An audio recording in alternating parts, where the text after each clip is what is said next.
Alrighty. Oh, excuse me. A very early good morning to everybody. Your boy's back.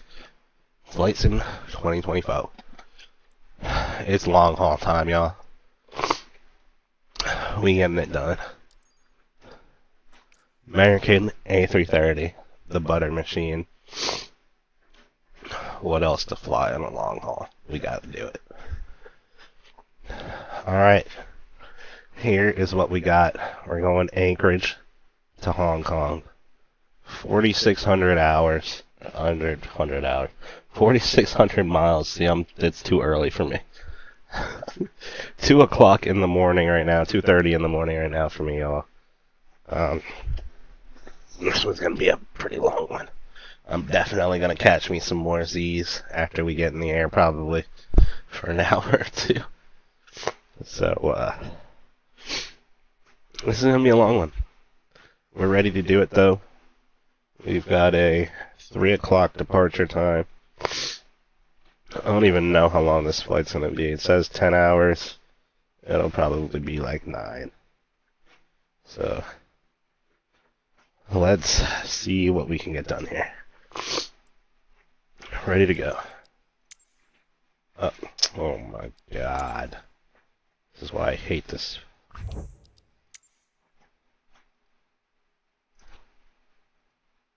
You really just had to do me like that. You just had to do me like that.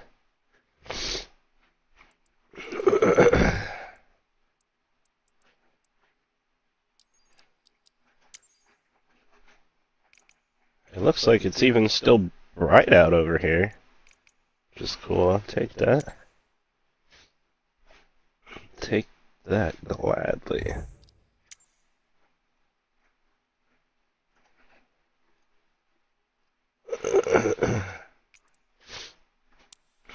Let's go.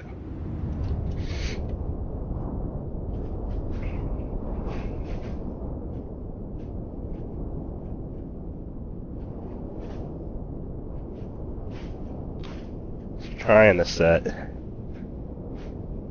Sun's trying to set, but I don't think it's going to.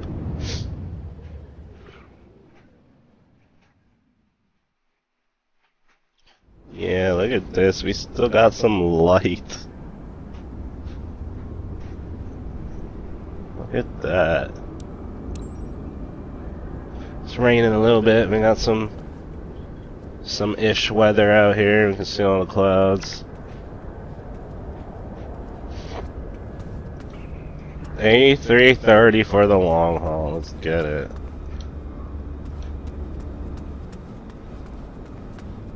I was having a very hard time choosing what plane I wanted. I was trying to find a real flight. Bobby told me to use FlightAware, but I feel like that's way harder to use. Especially to find, like, an actual flight that's at a reasonable time. Usually just gives you like 3 flights and they're all stupidly later, like hours ahead. So.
Fuck, I did use the wrong aircraft. Oops. I had the 777-200 in first, because I was going to fly that, but then I changed my mind. Finish this.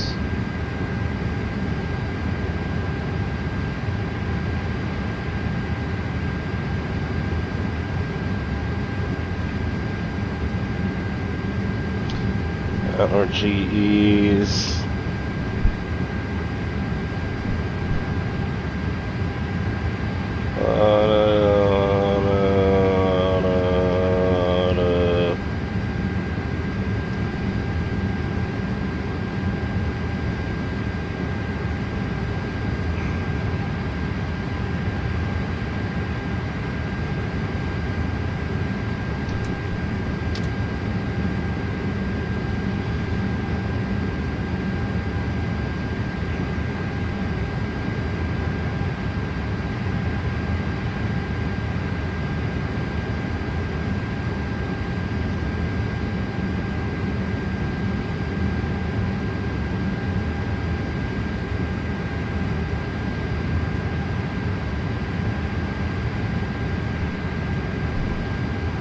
Damn, we're fully loaded.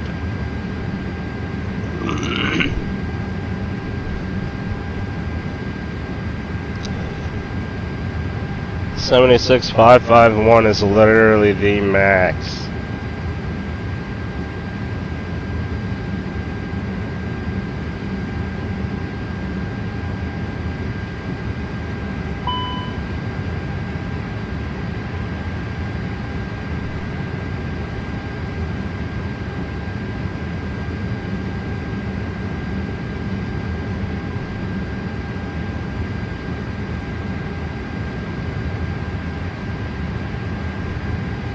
Says we're going to use 62,146 pounds. We'll see. Oops.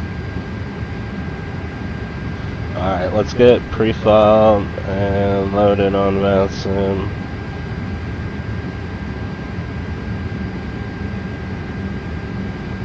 What I meant to do.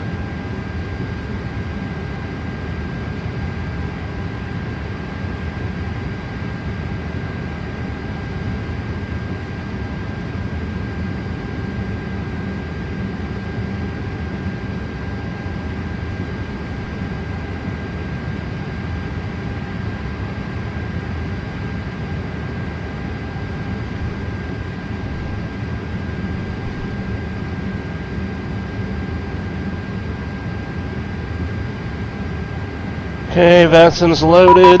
Ow. 4,007 for the squawk.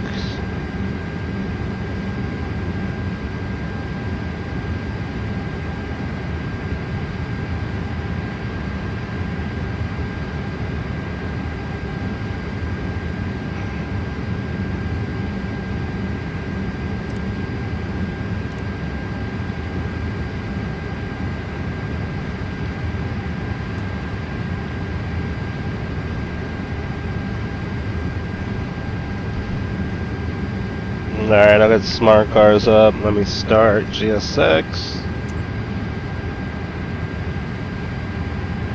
Boarding requested.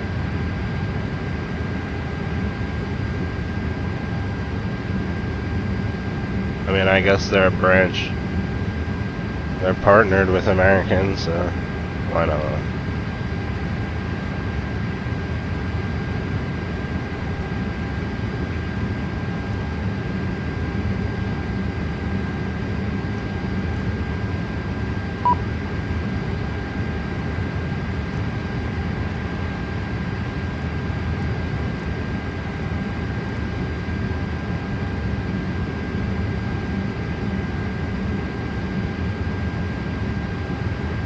Cost index is 10. Do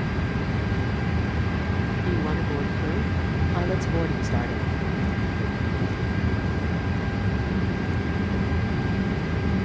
$350 on the cruise.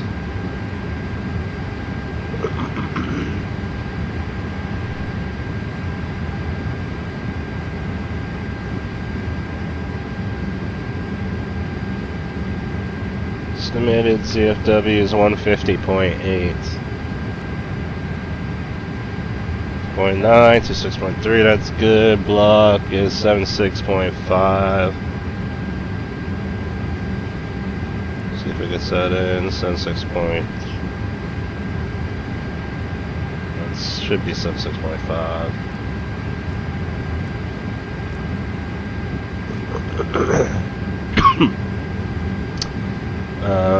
Okay, that looks good.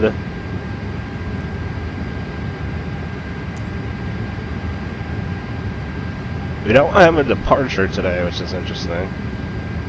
We have 25 left, direct head.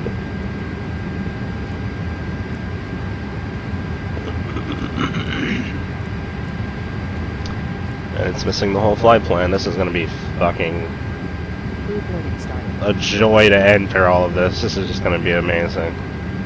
This is going to be so fun, guys. Passengers bus is coming. Here we go.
Passengers boarding started.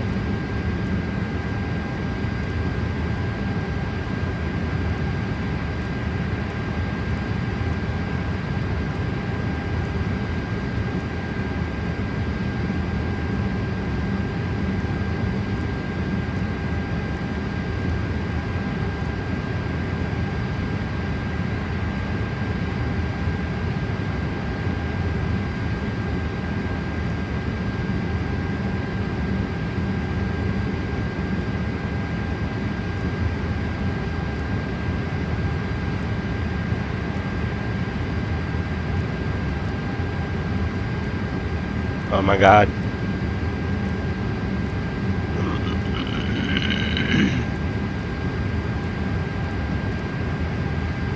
NATES.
It's nippy.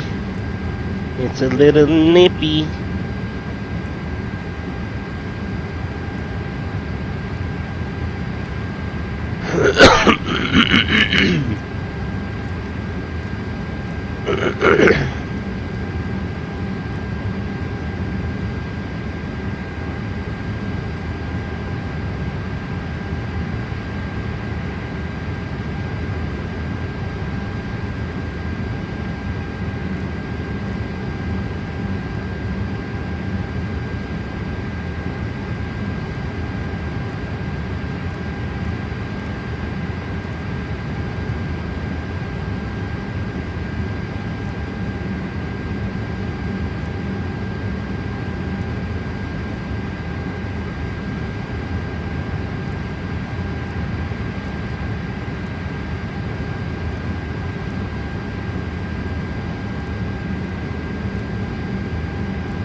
Passengers bus is coming.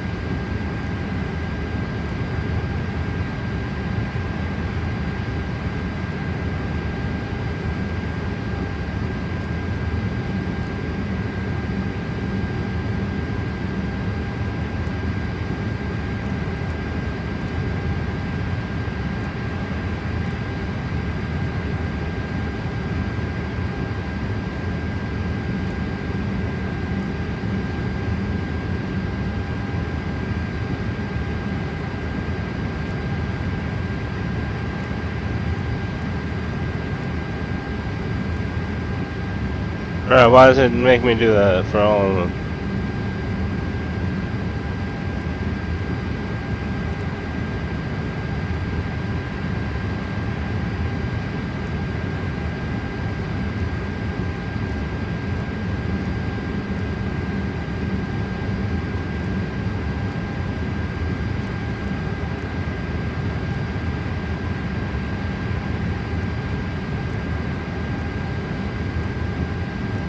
Passengers boarding started.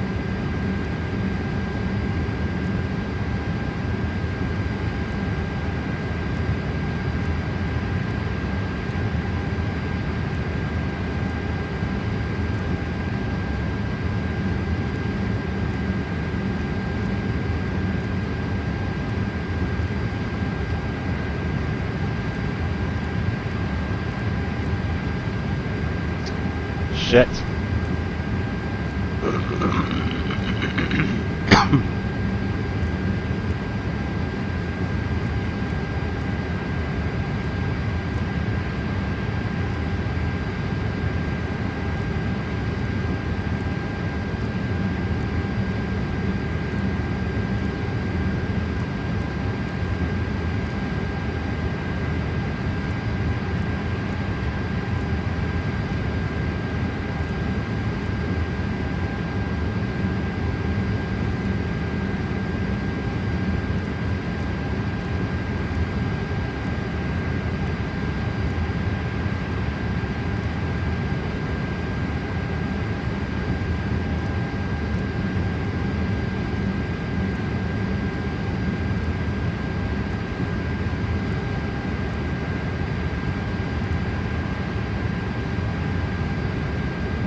You motherfucker.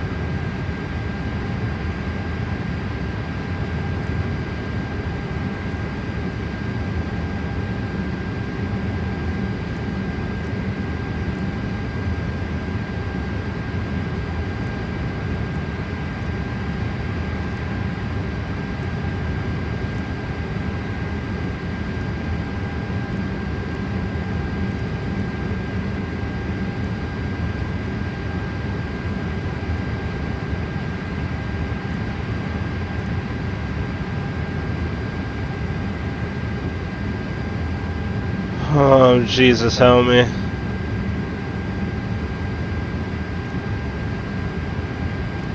This is most likely our longest flight yet on Flight Sims. This is gonna be a long ass flight.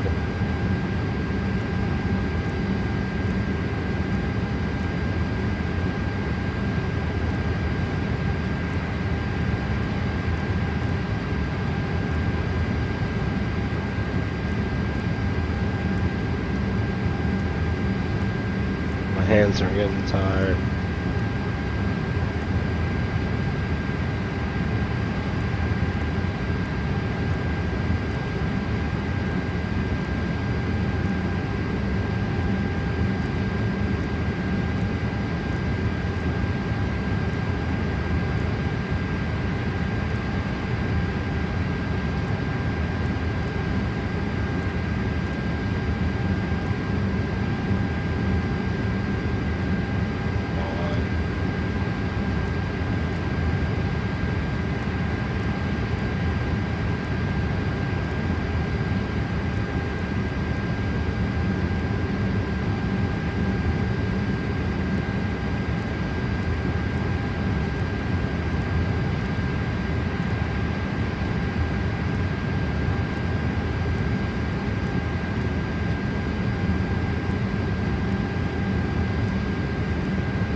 Bus is coming.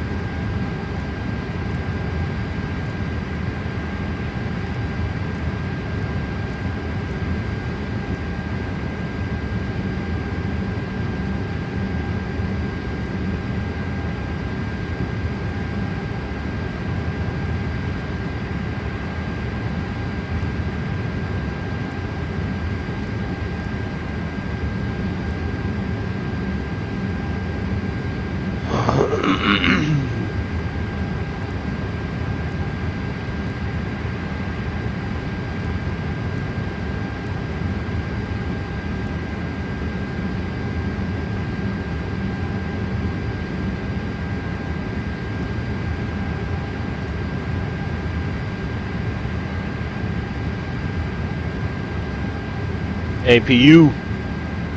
I like that one.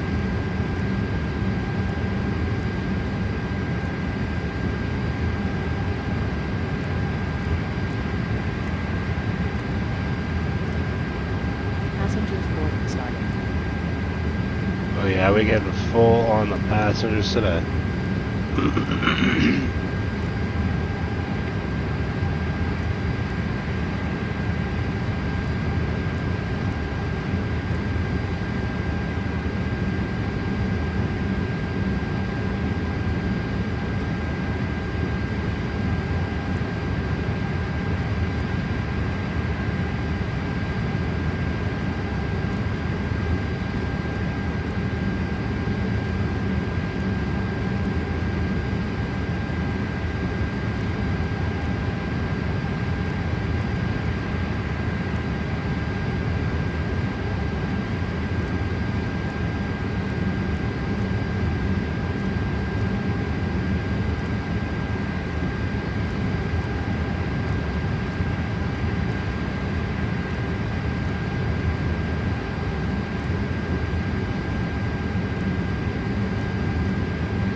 God, my hands.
Alright, finally done with that.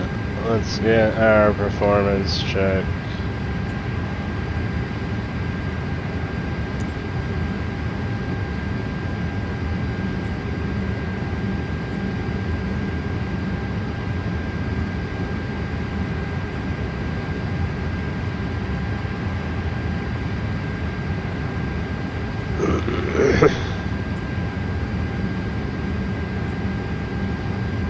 Flex's Toga.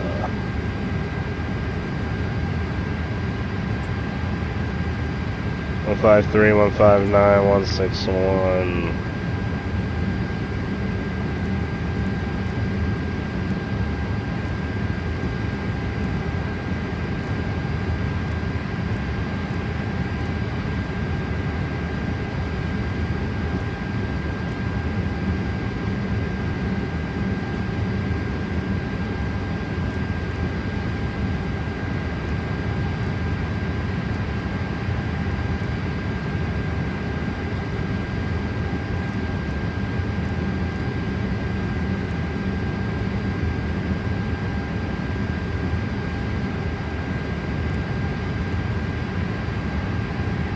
Can't put that in there.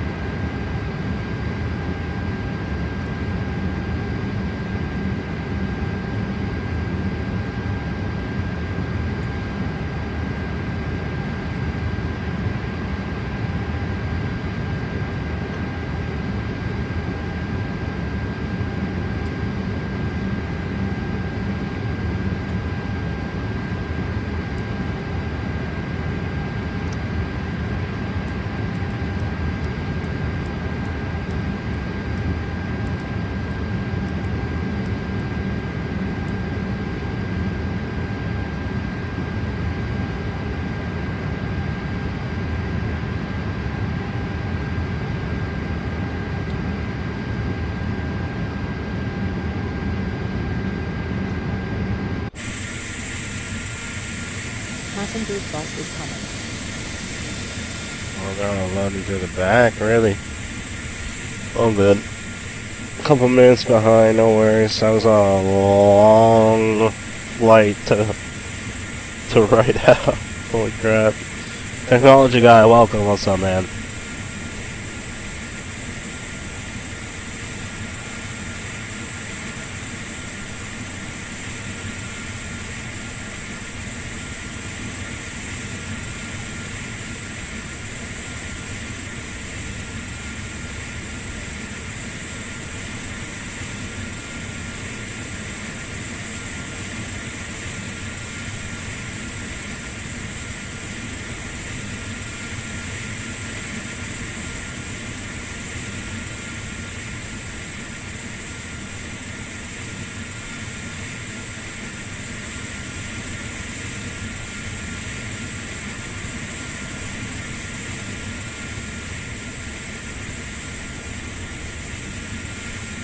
Alright, CTAF will be 118.3, but I think we'll just go 1228 because there's nobody around here.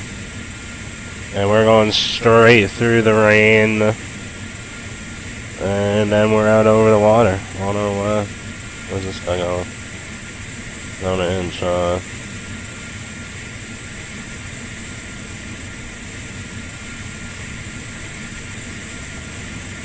It should be the last bus here. Mm-hmm.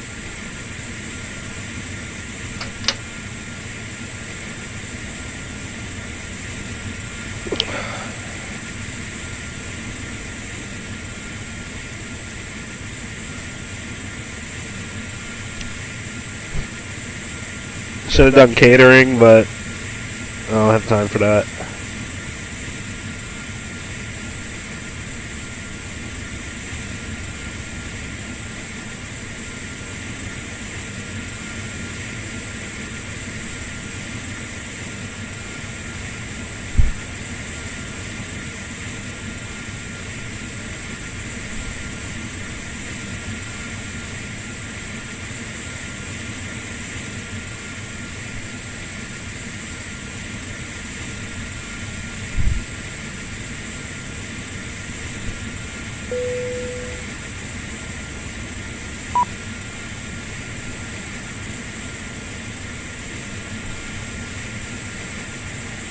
Hello, Captain. We are ready for pushback.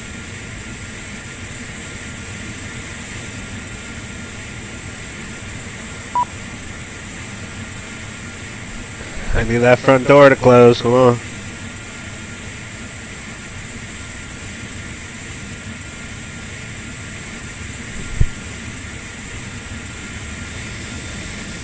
Departure checks completed.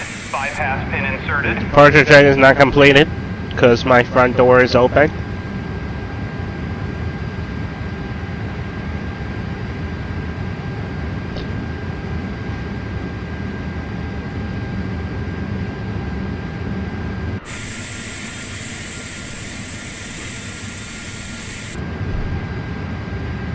Okay, runway.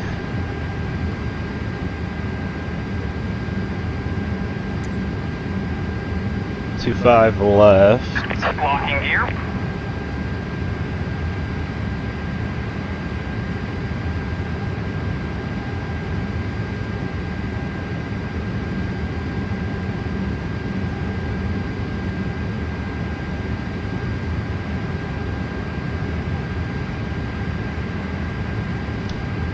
Alright, so we have to taxi down Kilo and cross to Charlotte. So we need to go nose right to left.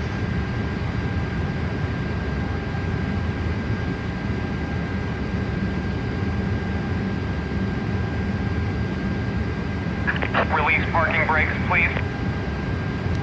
Commencing push. All engines clear. Start at will.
Okay. Alright, that's alright.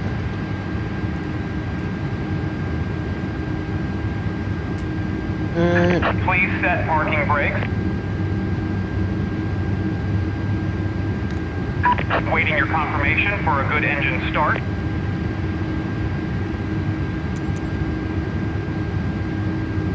Cockpit to ground. We have a good engine start. You can disconnect.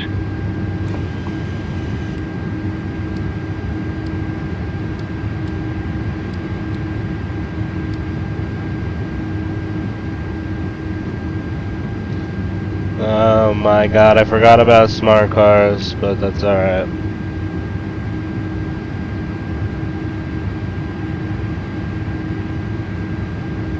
Let's get that going real quick.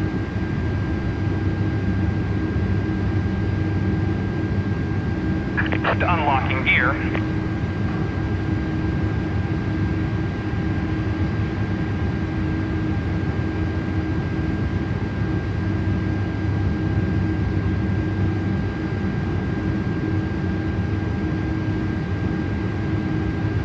Tow truck disconnected, bypass pin removed. Left is clear, right is clear.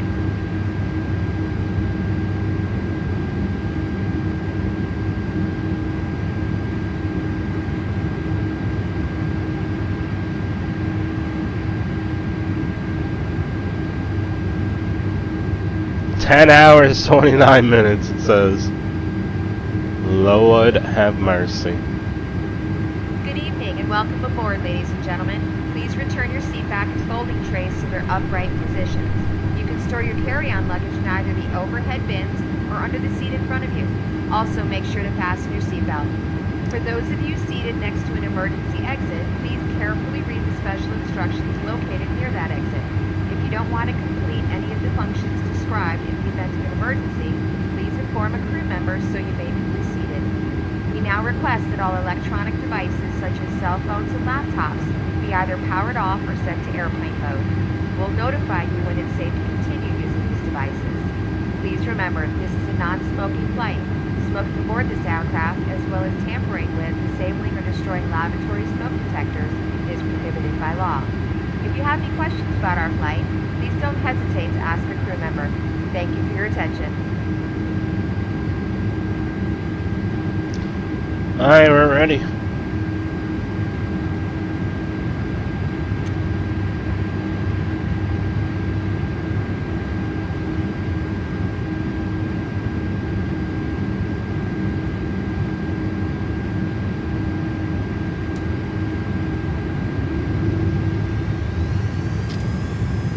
On behalf of the captain and crew, welcome aboard the flight.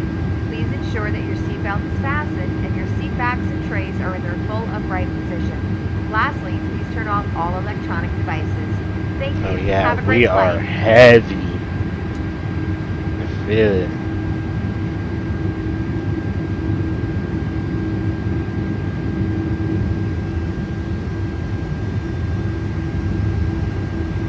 Good evening, everyone. Could I please get everybody's attention here for the next few minutes to review some safety information?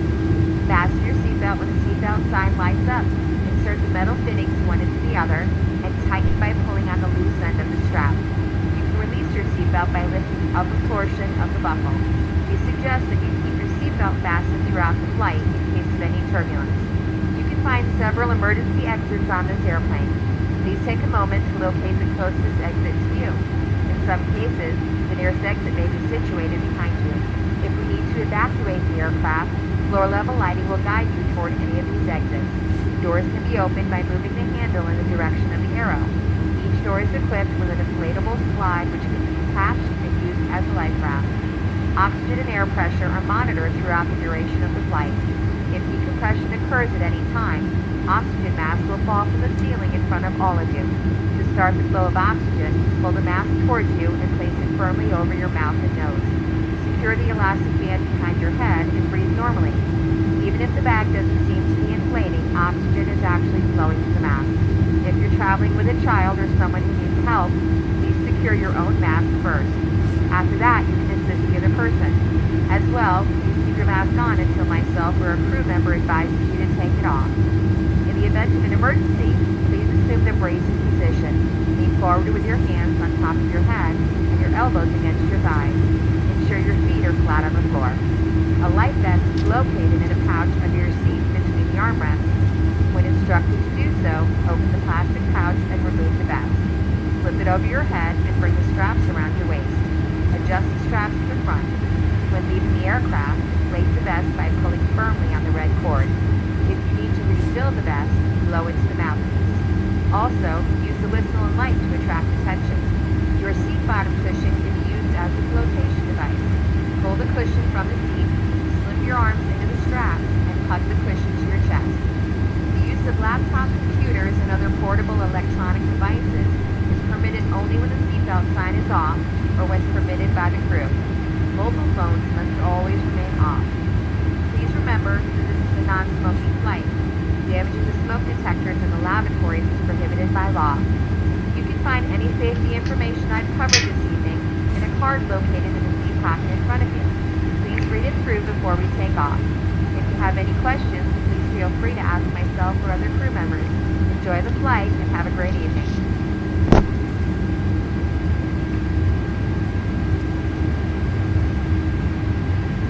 Yeah, DC-3 over there.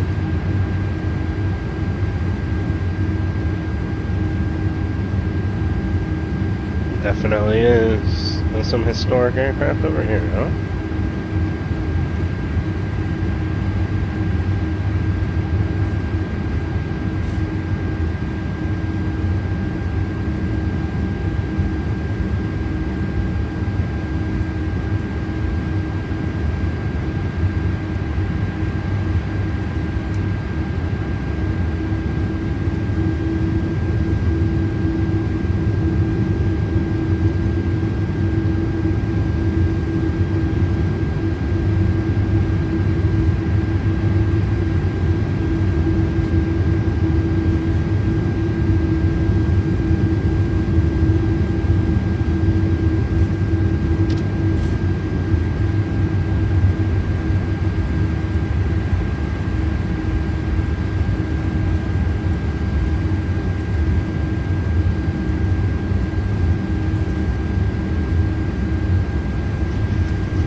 guys, here we go. Anchorage to Hong Kong.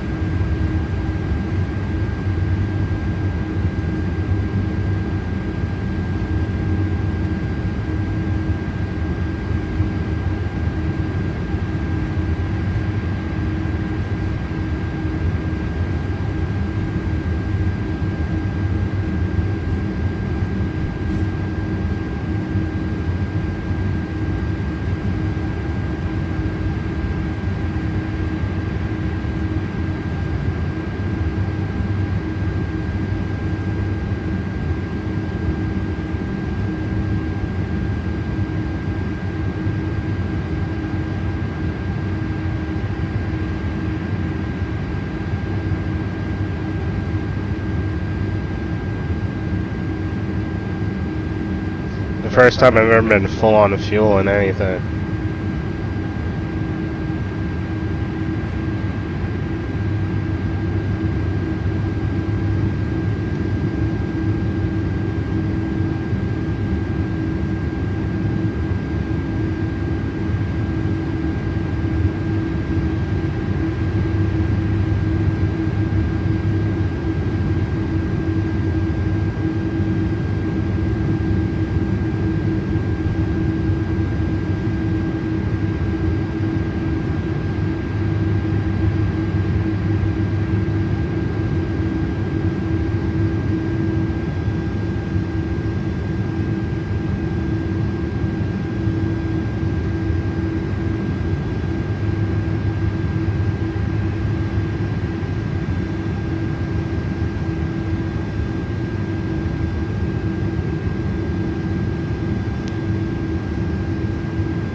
Alright, here we go.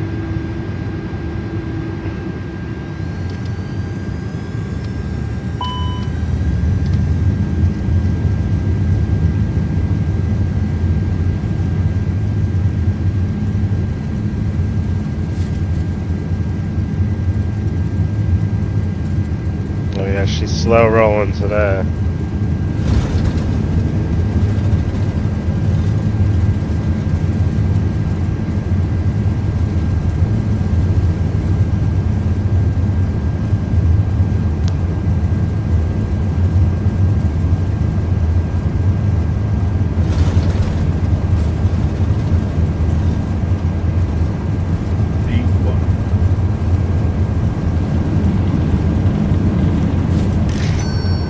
Ladies and gentlemen, it is now acceptable to use electronic devices.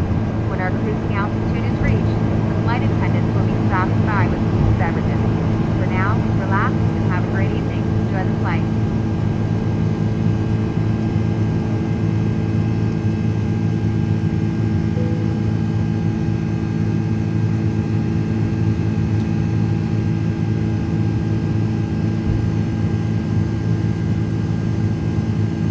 Honestly, I can just take a straight out departure.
No!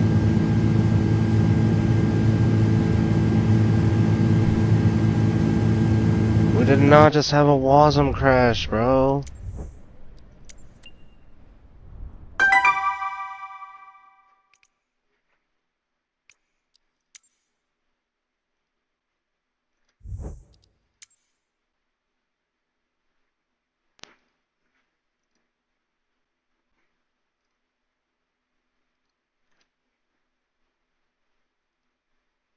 Oh my lord, hold on.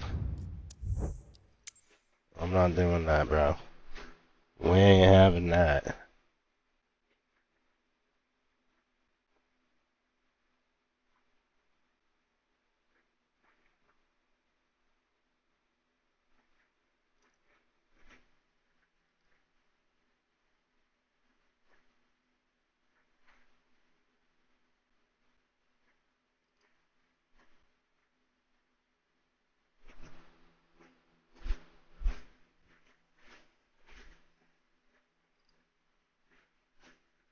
I ain't having none of that, bro. Come on, bro. Like, what is this, dude? The one time I wake up for an early long haul, bro, this thing's in a fucking Wasm crash, man. I'm gonna tweak out. Microsoft, you guys are a bunch of bitches, bro, straight up. You guys are a bunch of bitches, bro. Tired of y'all.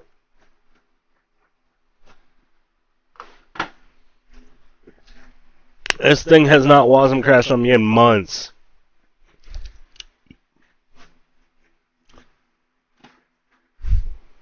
Matter of fact.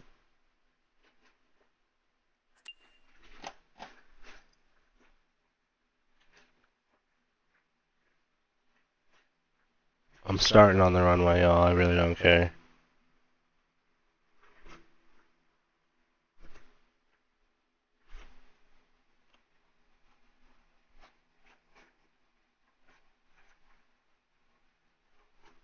It's gonna put us behind another fucking 5-10 minutes. But... God damn, we were in a good spot, too.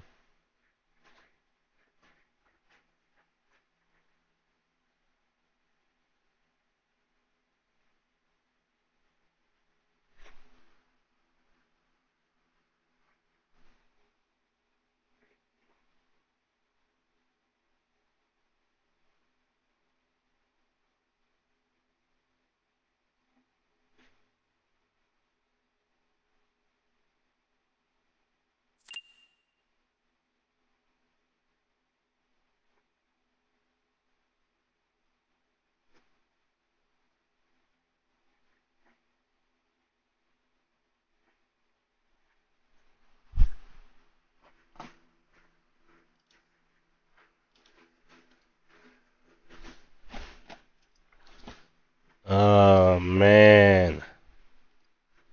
It's gonna mess everything up, y'all.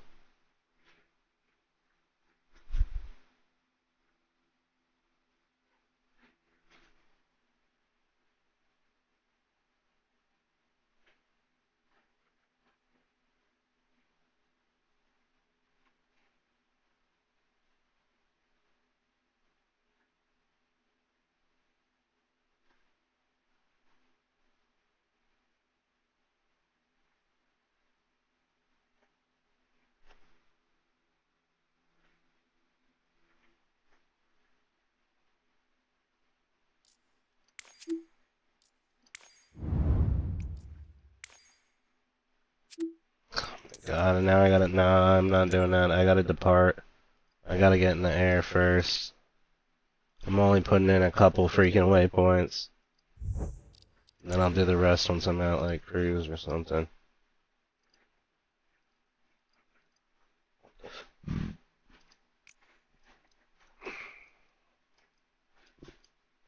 Oh my god, bro.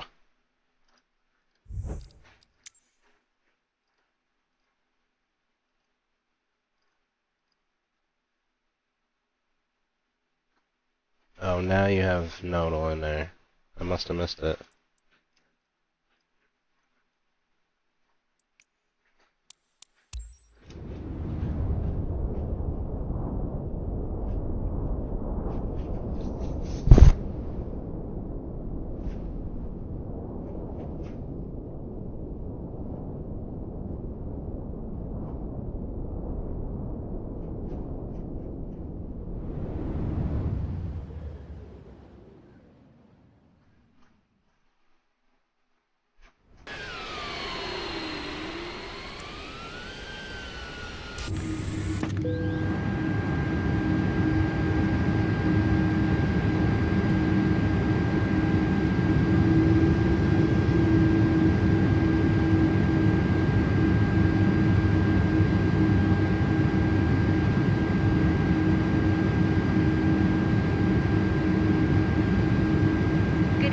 welcome aboard, ladies and gentlemen.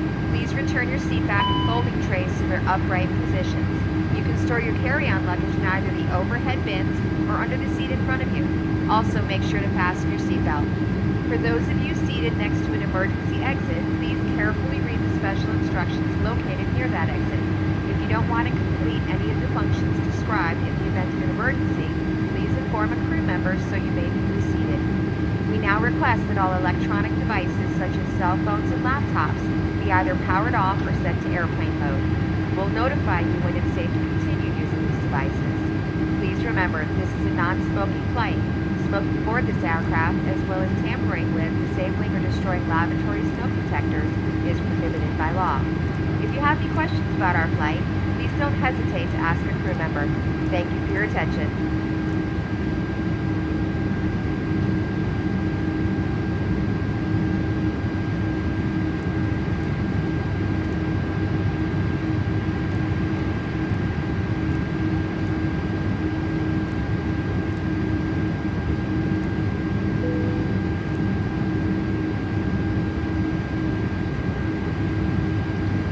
Well, what do you want me to do if I can't? Oh my god, you're a bunch of pussies.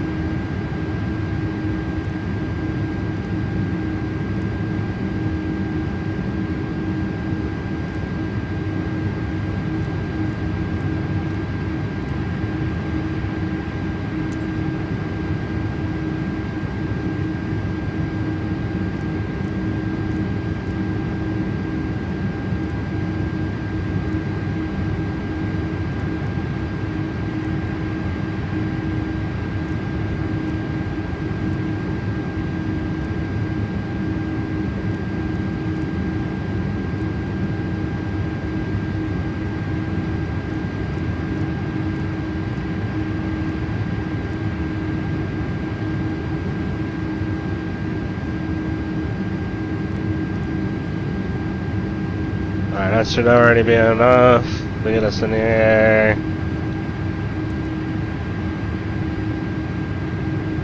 We'll set, put this on.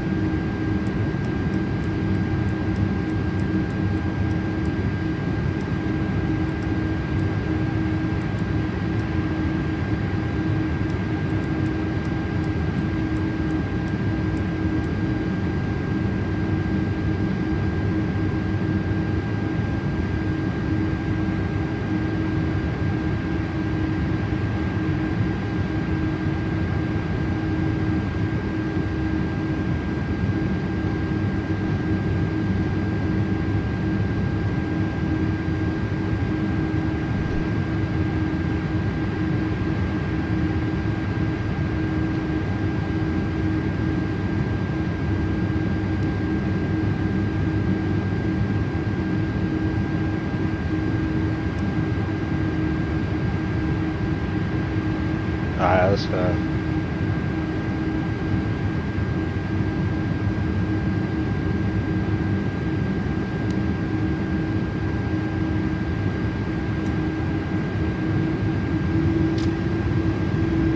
On behalf of the captain and crew, welcome aboard the flight. Please ensure that your seatbelt is fastened and your seat backs and trays are in their full upright We're not at the position. right runway, but Turn fuck off it, all I really don't electronic care at this devices. point. Good evening, everyone. Could I please get everybody's attention here for the next few minutes to review some safety information? Fasten your seatbelt when the seatbelt sign lights up. Insert the metal fittings one into the other and tighten by pulling on the loose end of the strap. You can release your seatbelt by lifting the upper portion of the buckle. We suggest that you keep your seatbelt fastened throughout the flight in case of any turbulence. You can find several emergency exits on this airplane. Please take a moment to locate the closest exit to you. In some cases, the nearest exit may be situated behind you. If we need to evacuate the aircraft, floor-level lighting will guide you toward any of these exits. Doors can be opened by moving the handle in the direction of the arrow. Ladies and gentlemen, it is now acceptable to use electronic devices. When our cruising altitude is reached, the flight attendants will be stopping by with food and beverages. For now, relax and have a great evening. Enjoy the flight.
Why does it say 16 hours now?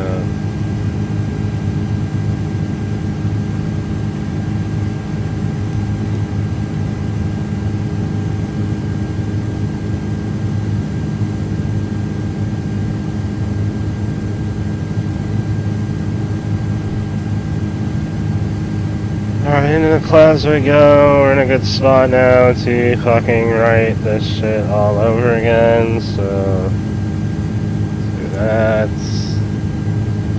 Show no show neon. This is like a different route all of a sudden.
Oops.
Damn, we have Russian airspace on. And I'm pretty much just outside the airspace as I should be. It's pretty crazy.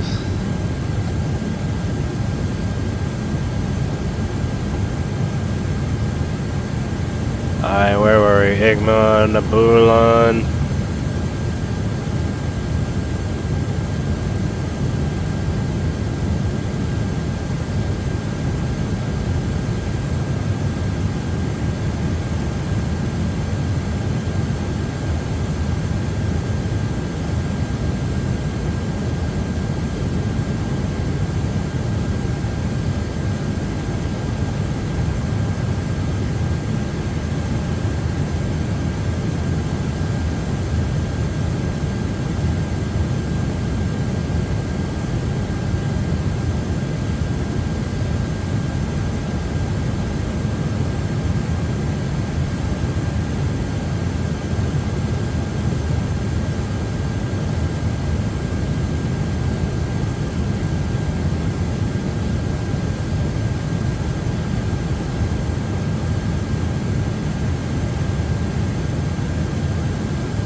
I think we fixed it.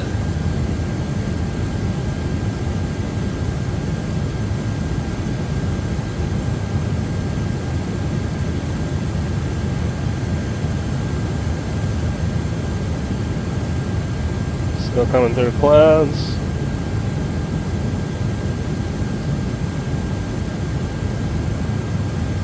About 9 hours 34 on the clock so far.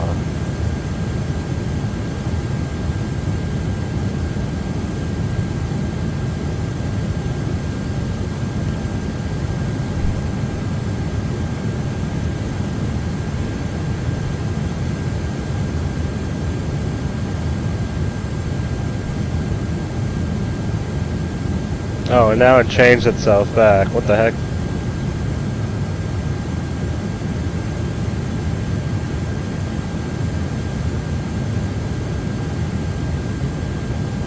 Well, that'll put us on the list for longest flights.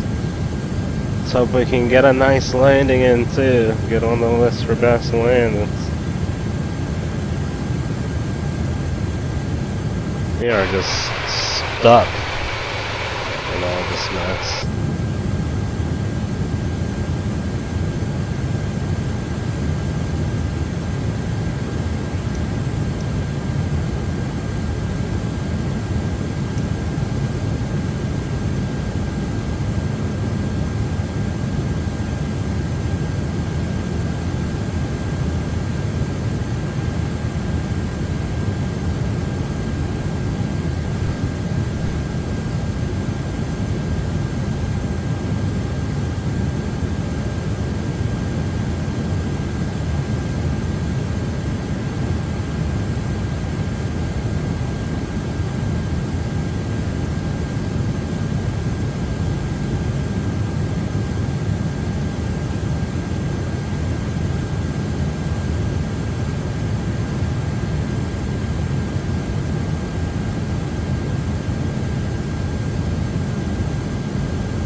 Can't confirm what you won't let me confirm, so get out of here with that.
Brother, you're wasting so much fuel doing it like that.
the fuck?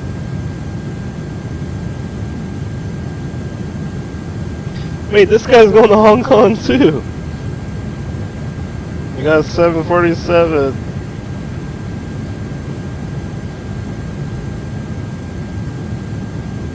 I'm kind of in front of him a little bit, but we'll be arriving around the same time.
Alright guys, music inbounds. I want to get my ass back to sleep for a couple of hours or something, man. Especially after that fucked up start we had.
that means I actually look forward to every meal.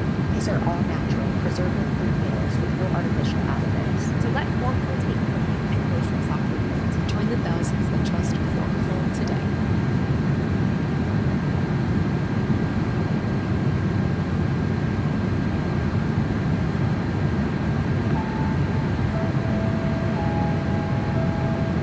To be young and in love in New York City. Do not know who I am, but still know that I'll go long as you're here with me. To be drunk and in love in New York City. Midnight into morning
food sensitivity isn't severe enough to deal with?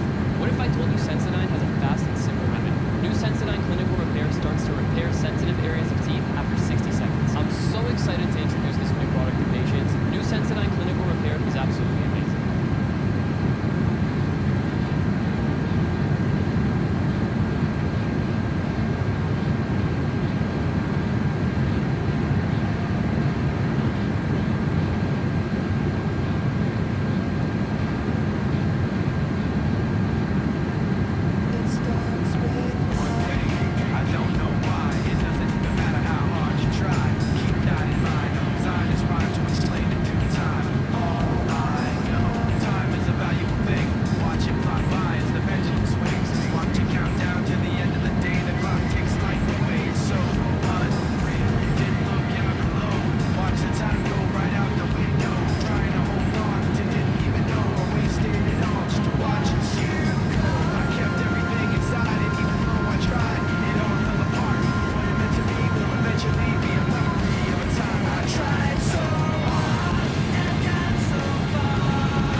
Hey guys, what's up? John here from FlyInMyDelta.com, and today we're going to be going over chart supplements. So the chart supplement that has all this great, awesome information in it about the airport that you plan to go to. We'll go over exactly what it is, where to find it, and what all this information inside of it actually means. More ATC training, y'all.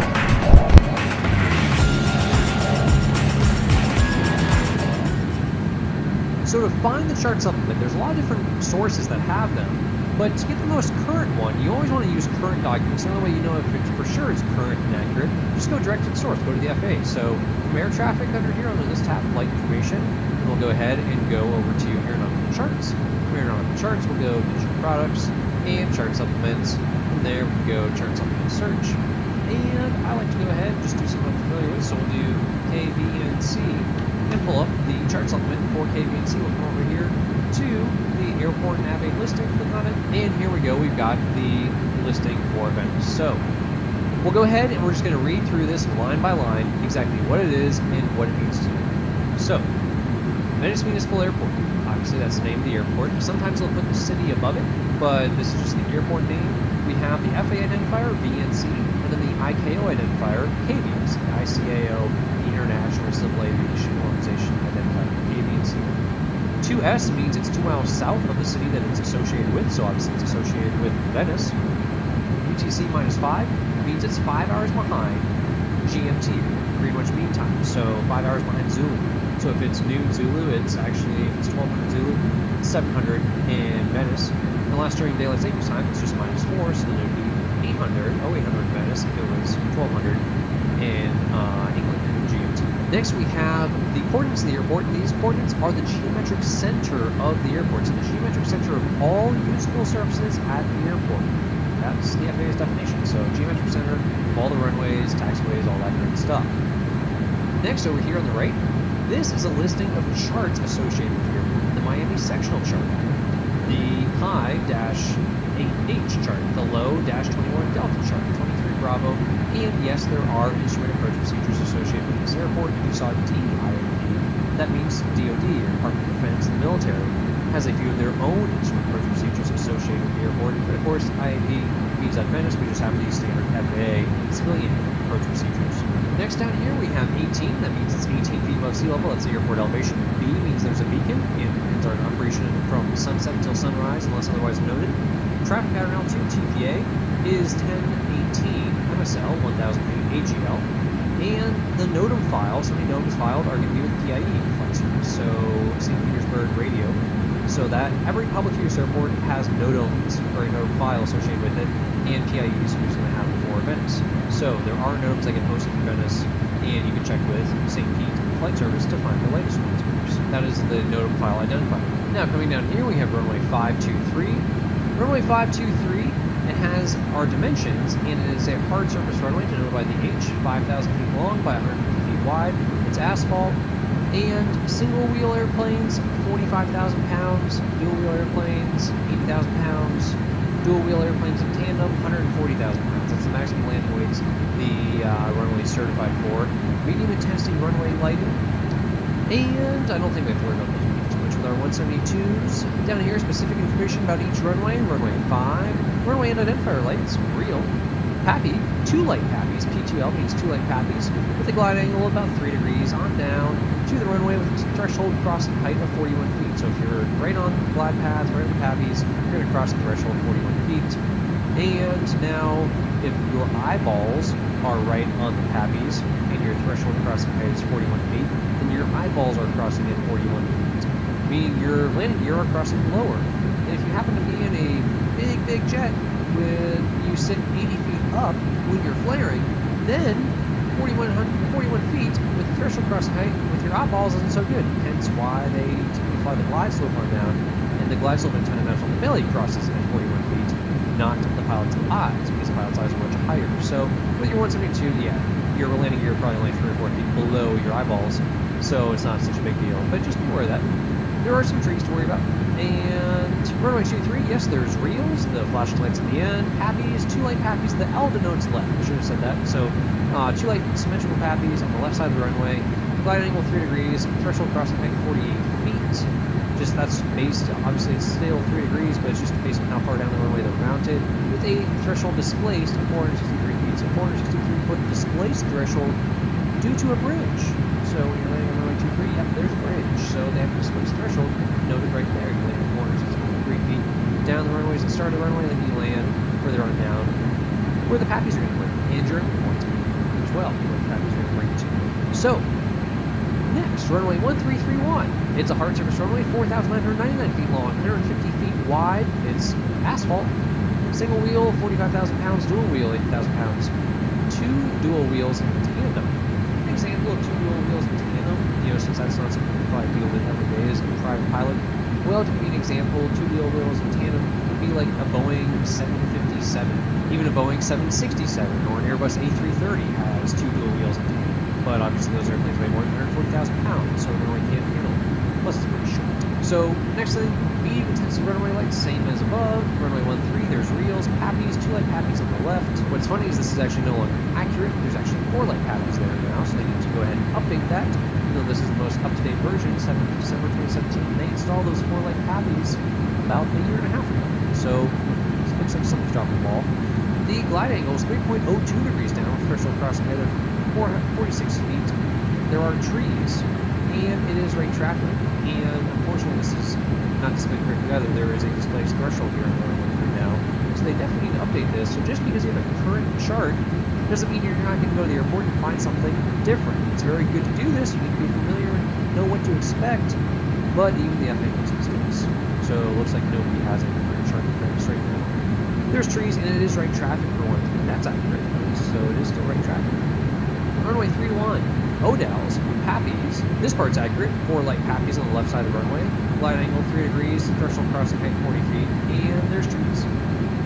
Both these are displaced thresholds now, so it looks like this chart just hasn't been updated yet. Runway declared distance information. So declared distance information is kind of interesting. So let's talk about what TORA, ASDA, and LDA actually means. So your TORA, that's your takeoff run available. So it's the length of the runway declared available and suitable for the ground run of an airplane takeoff. So basically, what's not suitable for an airplane takeoff? Well, things like gravel, grass, or areas that are marked no-go that are just going to be overrun areas. So you have 4,099 feet available on runway 13 for your takeoff run available. Your takeoff distance available is the length of the takeoff run available plus the length of the clearway provided. So if there's some sort of clearway, then that factors in your takeoff distance available. You're concerned with takeoff run available for your 172 or EJ airplanes. Takeoff distance available is an overrun area that would be used for calculations, maybe for things like jets and stuff like that. ASDA is your accelerate stop distance available. So the distance you have available to accelerate the airplane and then stop the airplane. So the length of the takeoff run available plus the length of the stopway it provided. There's not really much of a stopway there. Next, landing distance available. So if you're landing past the displaced threshold, obviously there's less available for runway 23. So it's 4,377 feet available. The technical definition is the length of the runway which is declared available and suitable for the ground run of an airplane that is landing. Down here, service, that simply means what kind of service can you get there? Well, service 4, S4, means major airframe and power plant repair. So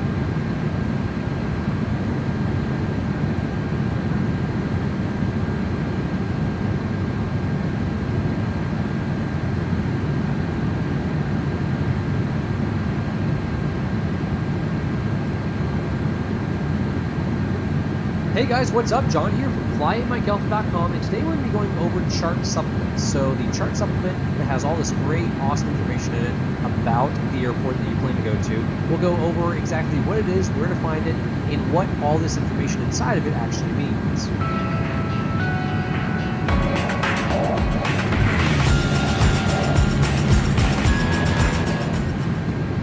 So to find the chart supplement, there's a lot of different sources that have them. But to get the most current one, you always want to use current documents. So that way you know if it's for sure it's current and accurate. Just go direct to the source, go to the FAA. So from air traffic under here under this tab, flight information, and we'll go ahead and go over to aeronautical charts. From aeronautical charts, we'll go digital products and chart supplements. From there, we can go chart supplement search. And I like to go ahead and just do something I'm familiar with. So we'll do KVNC and pull up the chart supplement for KVNC. We'll come over here to the airport nav listing, click on it, and here we go, we've got the listing for Venice. So we'll go ahead and we're just going to read through this line by line, exactly what it is and what it means to you. So, Venice Municipal Airport. Obviously, that's the name of the airport. Sometimes they'll put the city above it, but this is just the airport name. We have the FAA identifier, VNC, and then the ICAO identifier, KVNC, ICAO, International Civil Aviation Organization identifier, KVNC. 2S means it's 2 miles south of the city that it's associated with. So Did I not just do this? Venice. UTC -5 means it's 5 hours behind GMT. It's the same fucking video. So 5 hours behind Zulu. So if it's noon Zulu, it's actually, if it's 1200 Zulu, 700.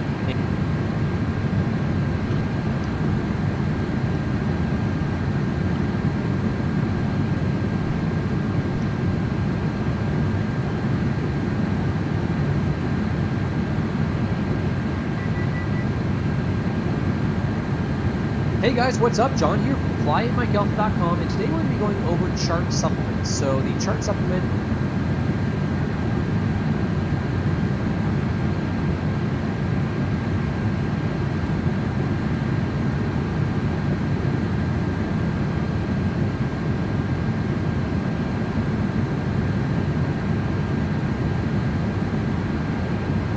Hey guys, what's up? John here. If this is the same video, how much weight? Today we're going to be going over chart supplements. So the chart supplement that has all this great, awesome information in it about the airport that you plan to go to. We'll go over exactly what it is, where to find it, and what all this information inside of it actually means. 3 of the same videos. Better not to be. find the chart supplement, there's a lot of different sources that have them. But to get the most current one, you always want to use current documents. The only way you know if it's for sure it's current and accurate, just go direct to the source, go to the FAA. So from air traffic under here, under this tab, flight information, we'll go ahead and go over to aeronautical charts. From aeronautical charts, we'll go digital products and chart supplements. From there, we can go chart supplement search. And I like to go ahead and just do something I'm familiar with. So we'll do KVNC and pull up the chart supplement for KVNC. We'll come over here to the airport nav listing, click on it, and here we go, we've got the listing for Venice. So we'll go ahead and we're just going to read through this line by line, exactly what it is and what it means to you. So, Venice Municipal Airport. Obviously, that's the name of the airport. Sometimes they'll put the city above it, but this is just the airport name. We have the FAA identifier, VNC, and then the ICAO identifier, KVNC, ICAO, International Civil Aviation Organization identifier, KVNC. 2S means it's 2 miles south of the city that it's associated with, so obviously it's associated with Venice. UTC -5 means it's 5 hours behind GMT, Greenwich Mean Time, so 5 hours behind Zulu.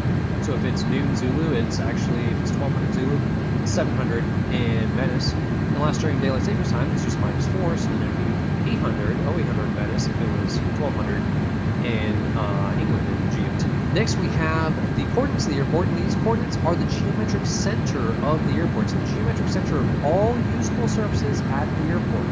That's the FAA's definition. So geometric center of all the runways, taxiways, all that kind of stuff. Next over here on the right, this is a listing of charts associated with the airport. The Miami sectional chart, the high-8H chart, the low-21 Delta chart, 23 Bravo, and yes, there are instrument approach procedures associated with this airport. Literally still the same video.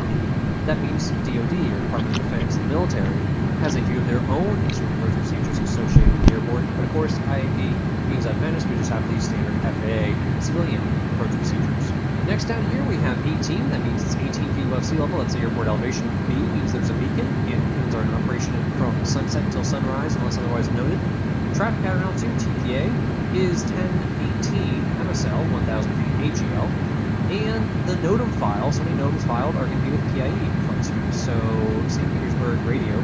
So that every public use airport has NOTAMs or a NOTAM file associated with it, and PIE is who's going to have it for Venice. So there are NOTAMs that get posted for Venice, and you can check with St. Pete Flight Service to find the latest ones, of course. That is the NOTAM file identifier. Now coming down here we have runway 523.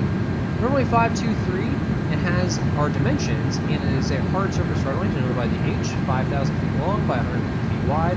It's asphalt, and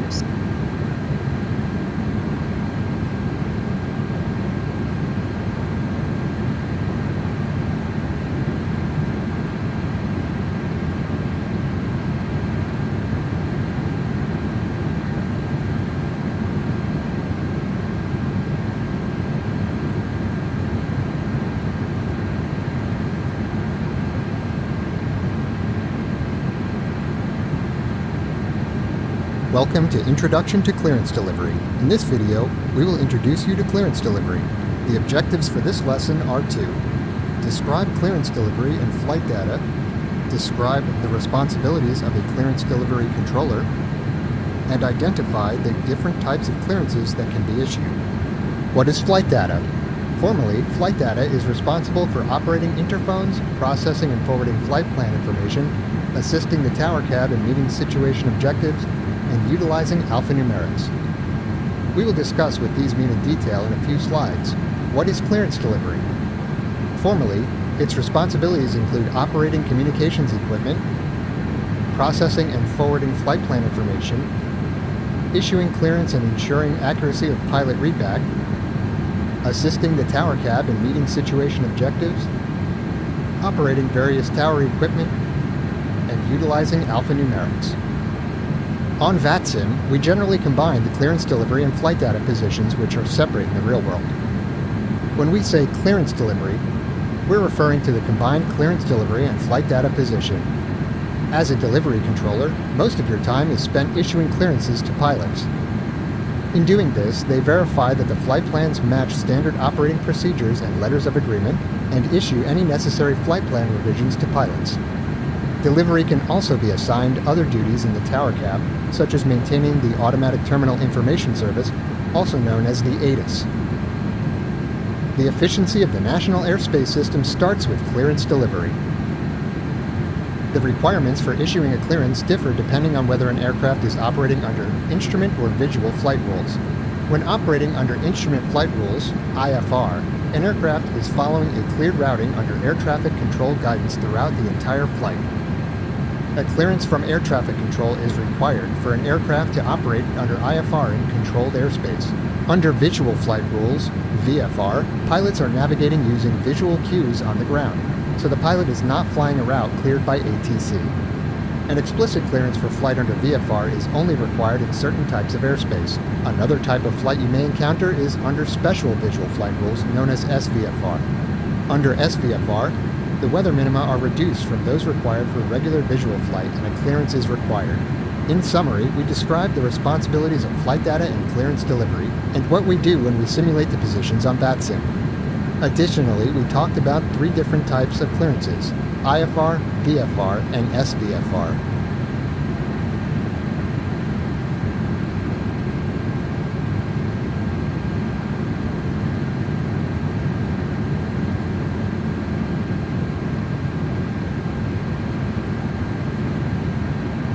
Welcome to Clearance Delivery. This lesson covers everything you need to know about flight progress strips. The objectives for this lesson are to identify parts of the flight progress strip, identify errors in flight plans, understand how equipment suffixes affect routes and altitudes.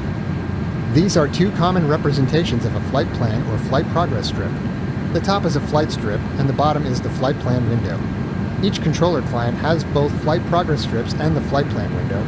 Although there may be small differences how they look in each client, they all have the same information. The flight strip is divided into different blocks. Here you can see the data that goes in each block. Some of these blocks can be edited from the flight strip, while others can only be edited from the flight plan window. The first block on the left contains the call sign the pilot used to connect to the network, and the aircraft type and equipment and flight rules.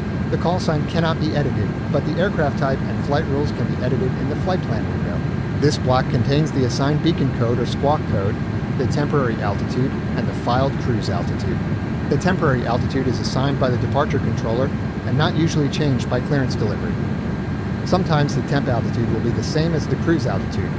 Otherwise, it will be blank.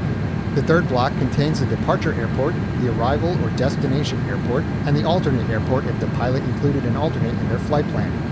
The last field is to indicate if a VFR aircraft is requesting flight following from the radar controller. This block contains the filed route or flight plan and any remarks the pilot included. At a minimum, the remarks should contain the voice type. V means the pilot can receive and transmit voice. R means the pilot can only receive voice but will transmit via text. And T means the pilot is text only. Sometimes pilots will put their call sign in the remarks if it's not something commonly seen on the network. This last section is actually 9 blocks and can be used for different information in different facilities.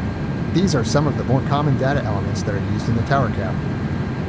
This can vary, so it's important to check the SOP at your home facility for information on how flight strips are used. The equipment suffix indicates the navigational capabilities of the aircraft and is placed after the aircraft type. The most common equipment suffixes you will encounter are slant Lima, slant Alpha, slant Golf, and slant Whiskey. Notice we say slant and not slash. On VATSIM, all aircraft have Mode C capable transponders, unless they are simulating a failure with air traffic control concurrence. One thing to note is that some aircraft may file ICAO equipment suffixes, which are different from FAA equipment suffixes and will have to be converted to their equivalents. This table of equipment suffixes and their descriptions is taken from the 7110.65. This is table 2310 in section 238. Remember the most common equipment types? You'll find slant Lima and slant Whiskey in the top section, since these types of aircraft can fly in RBSM airspace. There are technical differences between RNAV and GNSS, but basically they're both similar to GPS. This means the aircraft uses satellite for autonomous navigation and can fly to any fix. So a slant Lima aircraft can fly just about any route. Slant Whiskey is neither RNAV nor GNSS capable, which means the aircraft uses ground-based navigation systems and is restricted to the type of airways and fixes it can fly. Slant G is the most common non-RBSM capable equipment and is found on most general aviation props and turboprops. Slant Alpha is another common equipment type that is seen on older general aviation aircraft. DME is distance measuring equipment and is another ground-based navigation system. RVSM stands for Reduced Vertical Separation Minimum. In RVSM airspace, vertical separation between aircraft can be as low as 1,000 feet. In the U.S., RVSM airspace is between flight levels 290 and 410 inclusive. Generally, only RVSM-capable aircraft are allowed to operate in RVSM airspace, with few exceptions. Going back to equipment suffixes, only slant Lima, slant Zulu, and slant Whiskey are RVSM-capable aircraft. Aircraft that are not RVSM capable require 2,000 feet vertical separation from all other aircraft above flight level 290 because of the inaccuracies of the older altimetry at higher altitudes. Remember from the ATC basics training that airways have restrictions. Victor and Tango routes are for use below the flight levels. Q and J routes are for use at or above flight level 180. Victor and J routes use ground-based navigation and can be used by any navigation equipment. Tango and Q routes use RNAV and can only be used by GNSS-capable aircraft. Likewise, fixes have similar restrictions. Ground-based VORs can be considered low, high, or terminal, and the signal strength will carry different distances at different altitudes. There are still a few NDBs in use, and have signals that carry further at lower altitudes. Some fixes are intersections of radials from two different VORs. RNAV waypoints can only be used by RNAV-capable aircraft. The fixes and airways of the route should match the capability of the aircraft based on the equipment on board. Always check that the filed cruise altitude follows the northeast odd, southwest even rule. Flights with a bearing of 360 to 179 should have an odd altitude. Flights with a bearing of 180 to 359 should have an even altitude. VFR aircraft are not permitted to operate in the flight levels and must have an altitude at or below 17,500. VFR aircraft must also follow the northeast odd, southwest even rule, plus 500 feet. Cruise altitudes in RVSM airspace still follow the northeast odd, southwest even rule. Above RVSM airspace, the direction of flight switches every 2,000 feet. This table shows the altitude and direction for altitudes above flight level 410. These are the most common areas where you'll find errors or anomalies in filed flight plans. Before issuing a clearance, always check these elements of the flight plan: aircraft type and equipment suffix, flight rules, cruise altitude, routing, and voice type. In this lesson, we covered how to identify different parts of the flight progress strip, how to identify and fix common flight plan errors, and how to use equipment suffixes.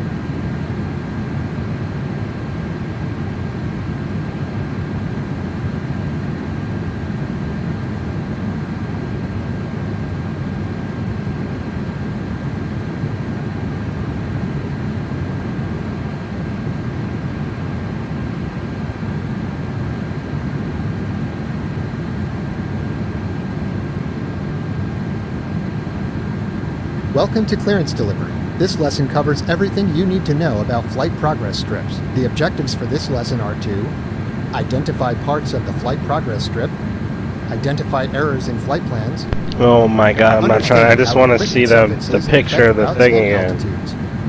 These are two common representations of a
I hate slides. 5 parts that are easy to remember with a handy acronym. Craft. Crafting and clearance. C, clearance limit. Route is R. A is altitude. F is frequency. T is transponder. That makes sense. See that? Clearance limit, clear to San Francisco International Airport to use 5 departure, Canada transition, then is squad. Columbia State departure frequency 125.7, squad 1501. Clearance is clear to San Francisco International Airport. R is D's 5 departure, Canada transition, then squad. Altitude, A is Columbia Sid. Frequency. Departure frequency 125.7 and squawk, which is transponder 1501.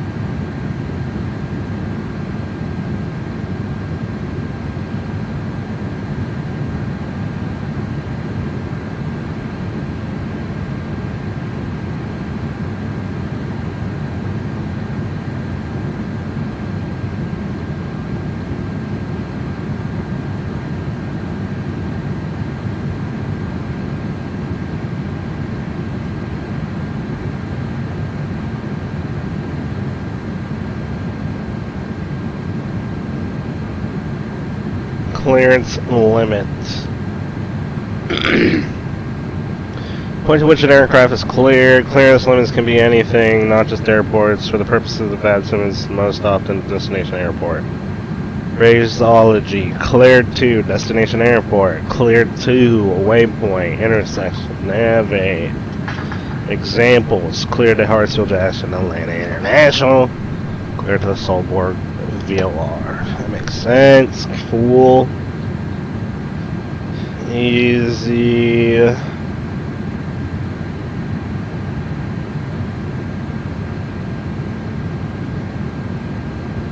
We have a quiz.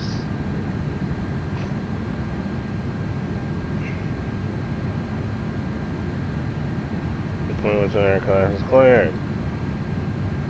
Proper phraseology to clear somebody to KJAG. Clear to Jackson and Bill International Airport. Should probably say very solid to declare somebody to A and X.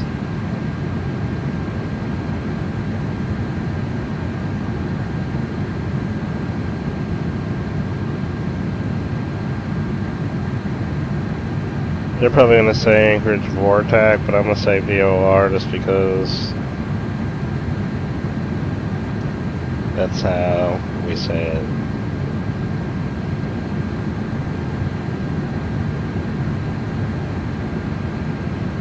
I knew it.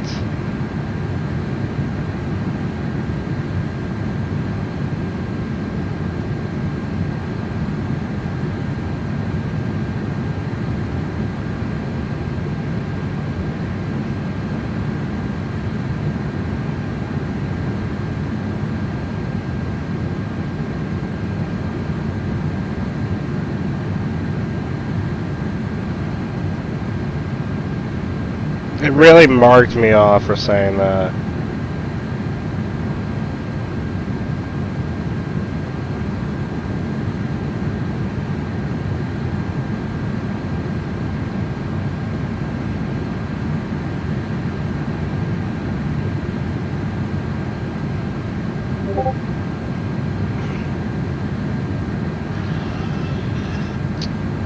No chance.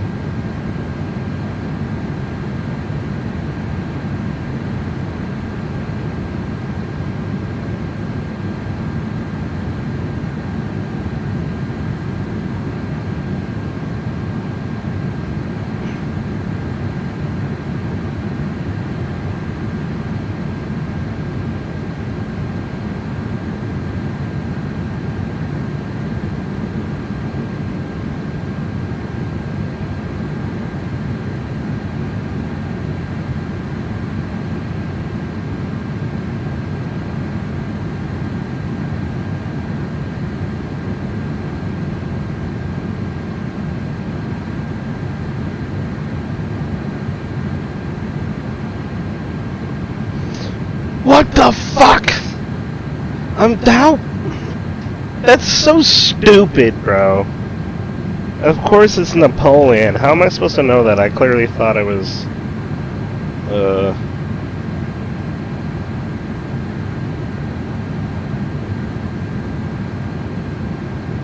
I thought it was Anchorage, because it's Anchorage.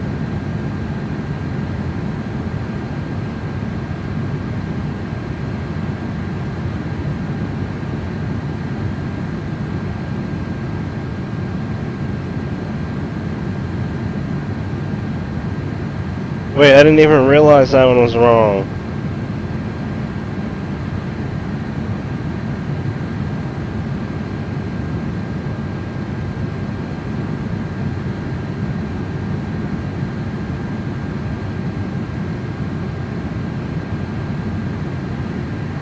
It must be Jackson Hole.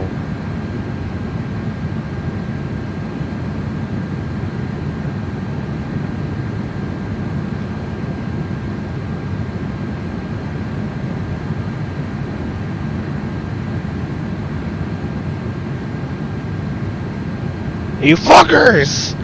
Bro, these guys are so slick with these little fucking things, man. God dang it. How was I supposed to know that? Jax is K-Jax. I should have known that.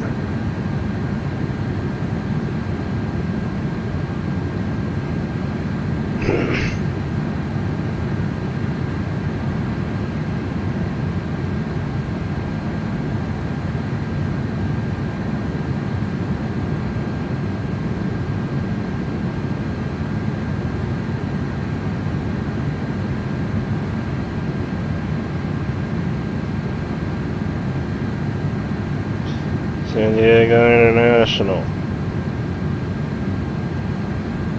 Easy. KSFO. Easy. Denver. K-Den. Easy.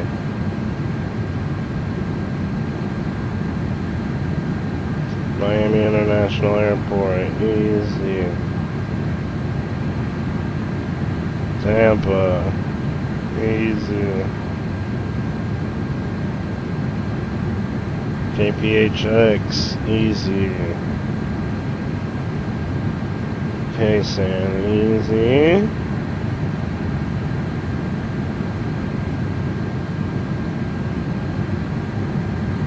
Ah, shit. That's New York, International. Really? Oh, interesting.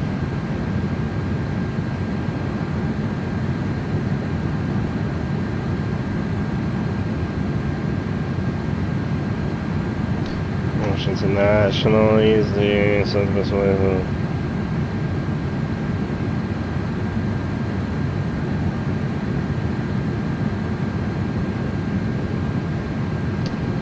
Okay.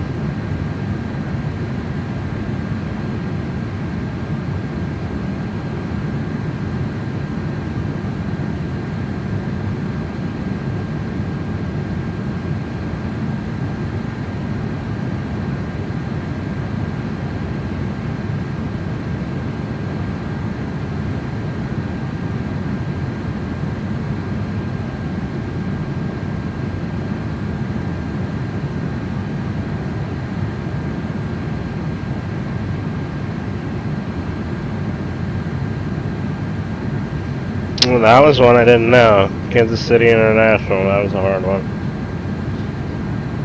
Salt Lake City International, what is that now? Washington, KDCA.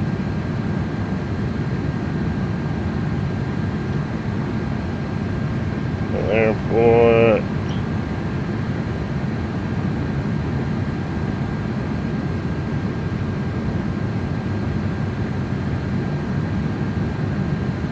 WY.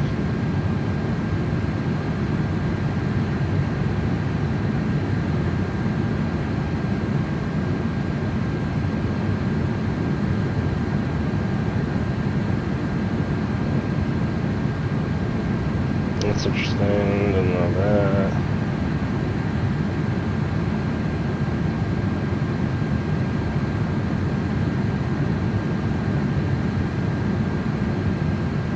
Oh, fuck.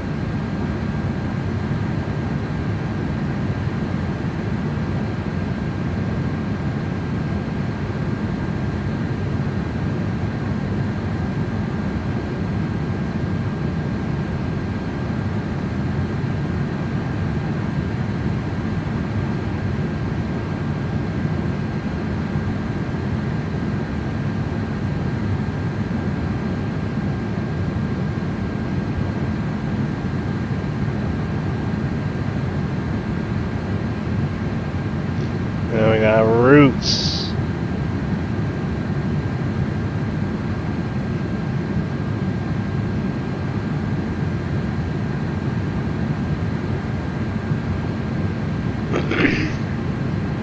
The route contains the fixes and airways and procedures the aircraft will use to reach the clearance limit.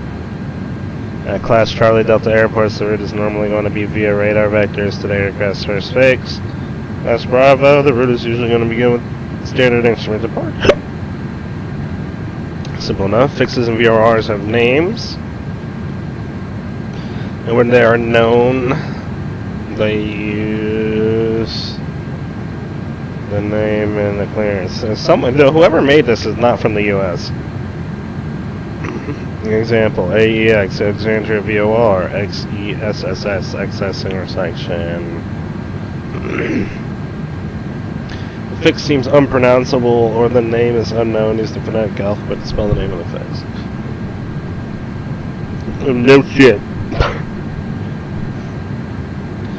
Reading room areas, Victor and Tango areas are said phonetically. Victor and Tango. Victor 18, Tango 37. Q and J routes are not said phonetically, just the letter Q and J. Q45, J20. So Victor, Tango, Q, and J.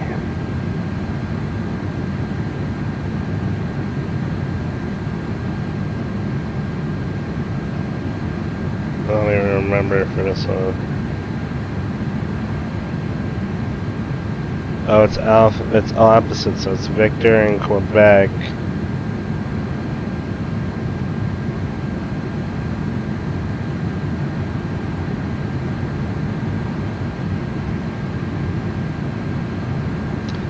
Stars and sticks. Bob Z4, Chelsea 3. Simple enough.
God damn it.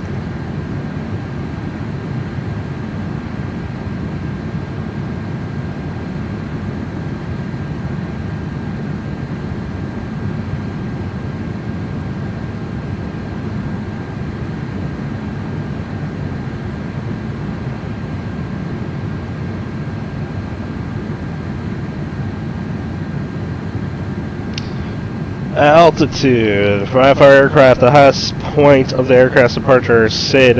Maintain 8,000 for VFR. This is a range of altitudes that air. Okay. Where do I find the top altitudes for any airport? Okay.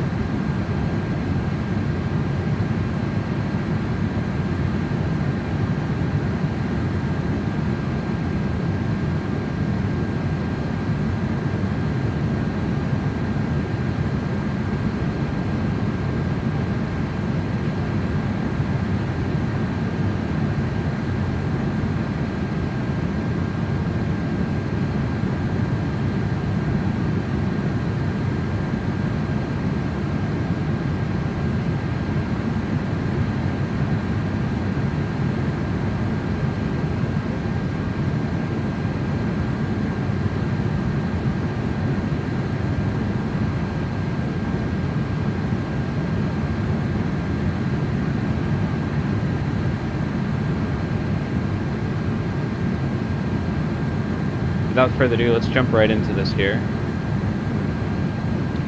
So what makes a SID climb viable? Well, there's a couple of things that the NBAA, which is the National Business Aviation Association, and the FAA have decided as part of their work group that created this phraseology. And those things are a published top altitude, and a top altitude is any altitude that is issued as a maintain. Now this can be found either in the graphical portion of the SID, and do note that not all of the SIDs have these yet, only those that have been revised within the last, I believe, 2 or 3 cycles. They will have a box that will literally say top altitude, and we'll have that in one of our, a couple actually of our examples here. Or it can be found in the textual portion where it literally says maintain such and such an altitude. The other thing that makes a SID climb viable is a crossing restriction. Now these can include DME arcs, which you can find on SIDs like the O'Hare 8, or waypoints. Waypoint crossing restrictions, you'll see that on our FP3 example coming up. Or you can assign a published crossing restriction, which will then make a SID climb viable. So ATC assigned non-published restrictions, those will all count. So let's go to our first example.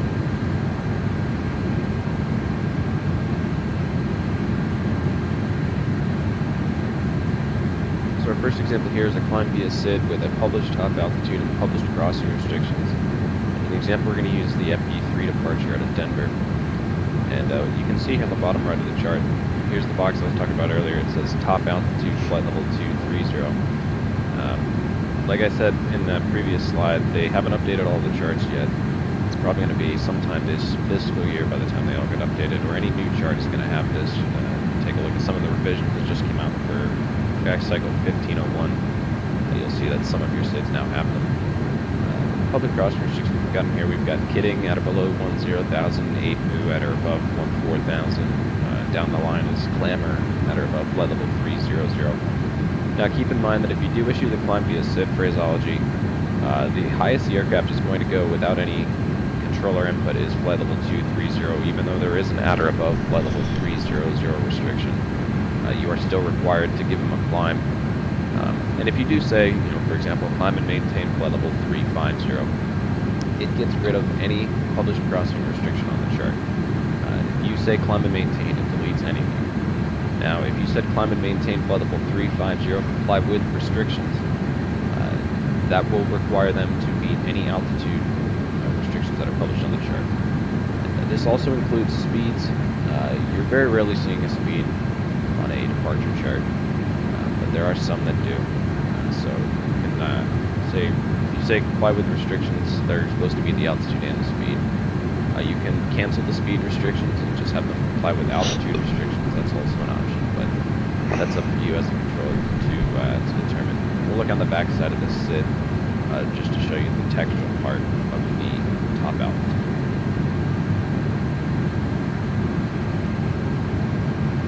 So as you see, here's the back side of the FP3.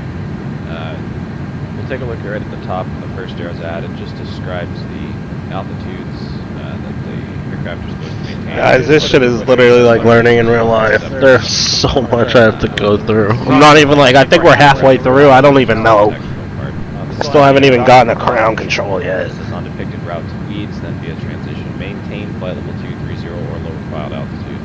Expect higher filed altitude 10 minutes after departure.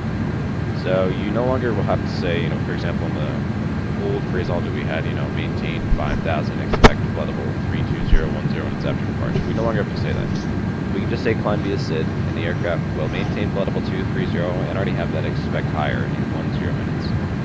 So this is what it's going to look like. If you're going to issue this off the ground as a climb via SID with a published top altitude public crossing restrictions, this is what you're looking for in your charts. You're looking for either a box on the front side that says top altitude, or you're looking at 39.49 for the Airbus A380 from Latin VFR. I'm buying it. Example, that is insane. In a second, it's just going to have a this thing better. I just hope it doesn't fly like the rest of them, please.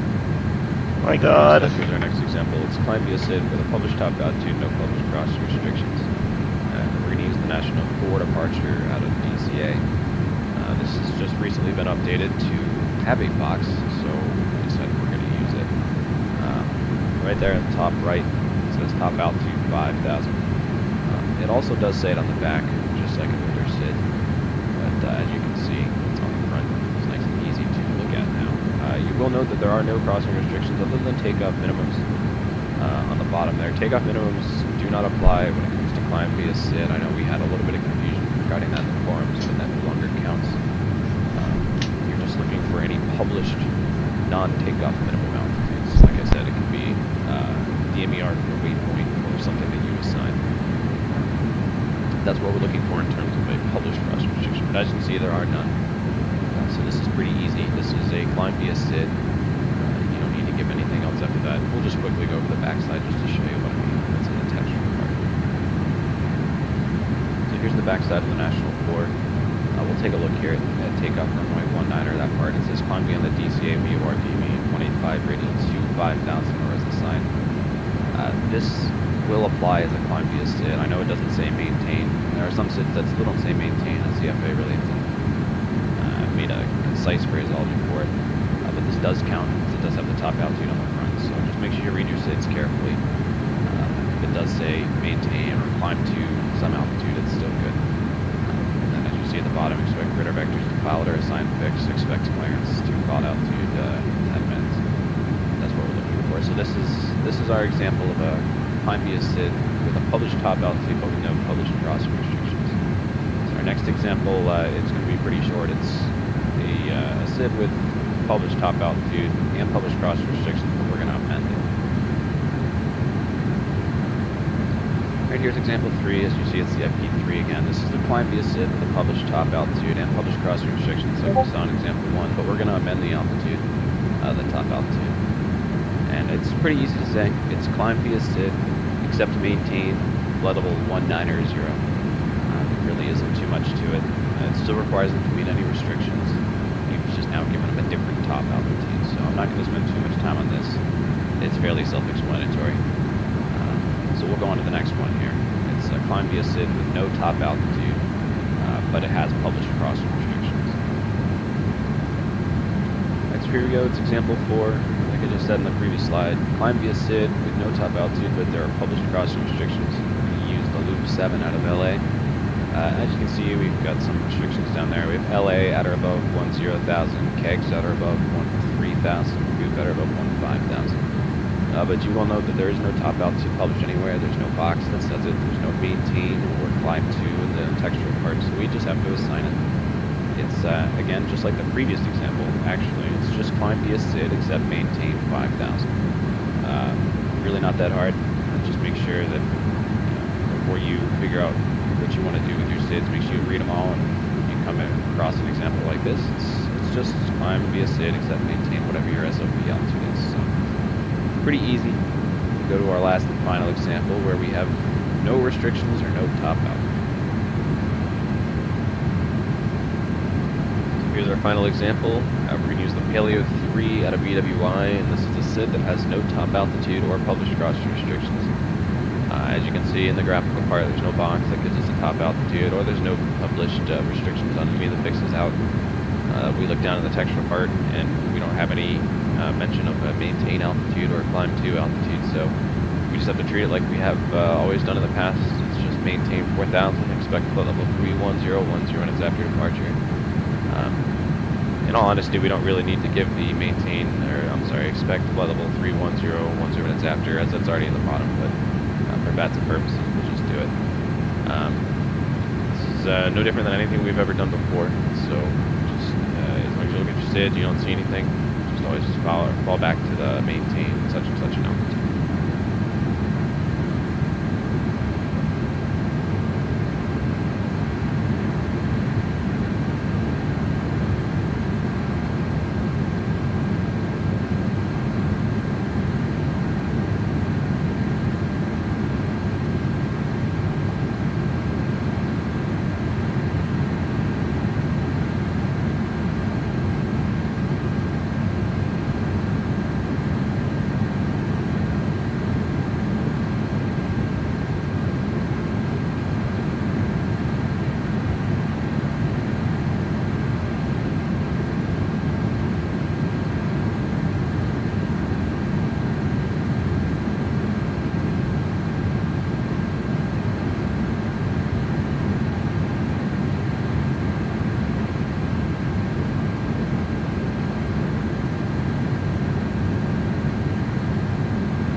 Welcome to the BAT USA Academy Clearance Delivery course. In this module, we'll discuss IFR altitude assignment. In particular, we'll identify regulatory requirements for IFR altitudes, describe standard practices for altitude assignment, and explain reduced vertical separation minima and their impact on IFR altitude assignment. Let's start with regulatory requirements from Title 14 of the Code of Federal Regulations, being Side 91-179. There are two sections that we'll look at. First, paragraph A, which discusses controlled airspace. Essentially, all that paragraph A is saying is that inside a controlled airspace, operators of aircraft will operate at an altitude assigned by air traffic control.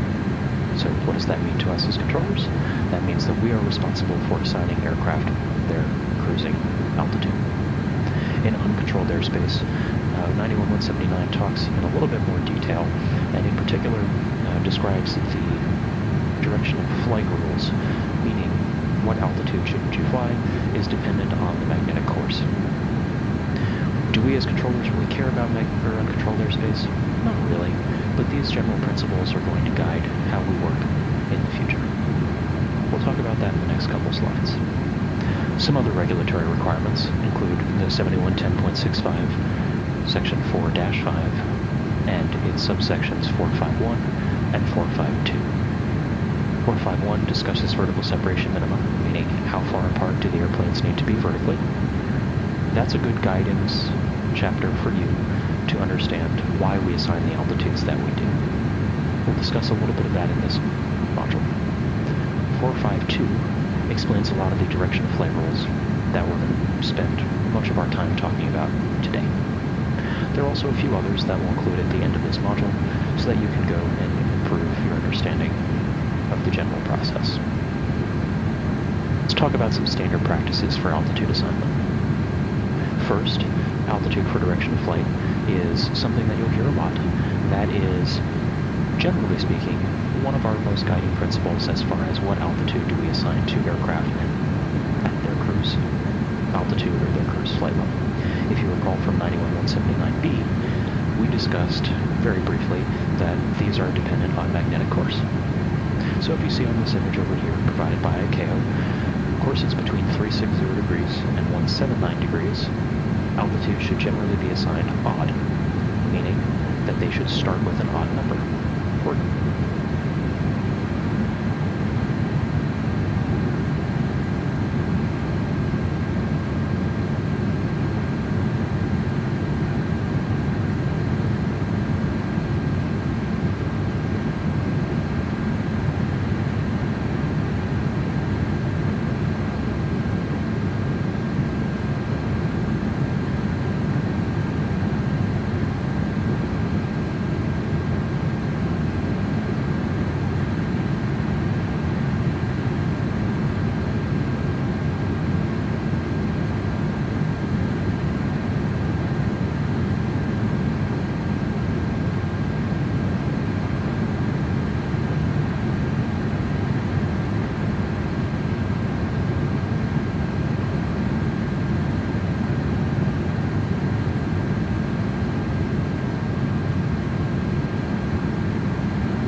6,000, 8,000, and so on.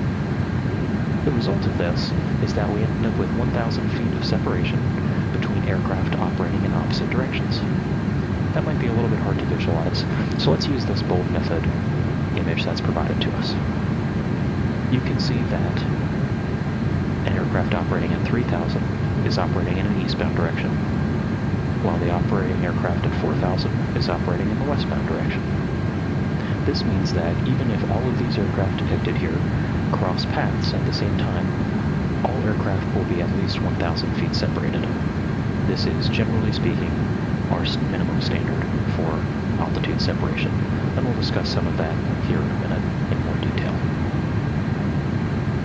So let's take a step back. There's now a wrinkle in this, and that is RVSM, or Reduced Vertical Separation Minimum. So let's have a brief history lesson here.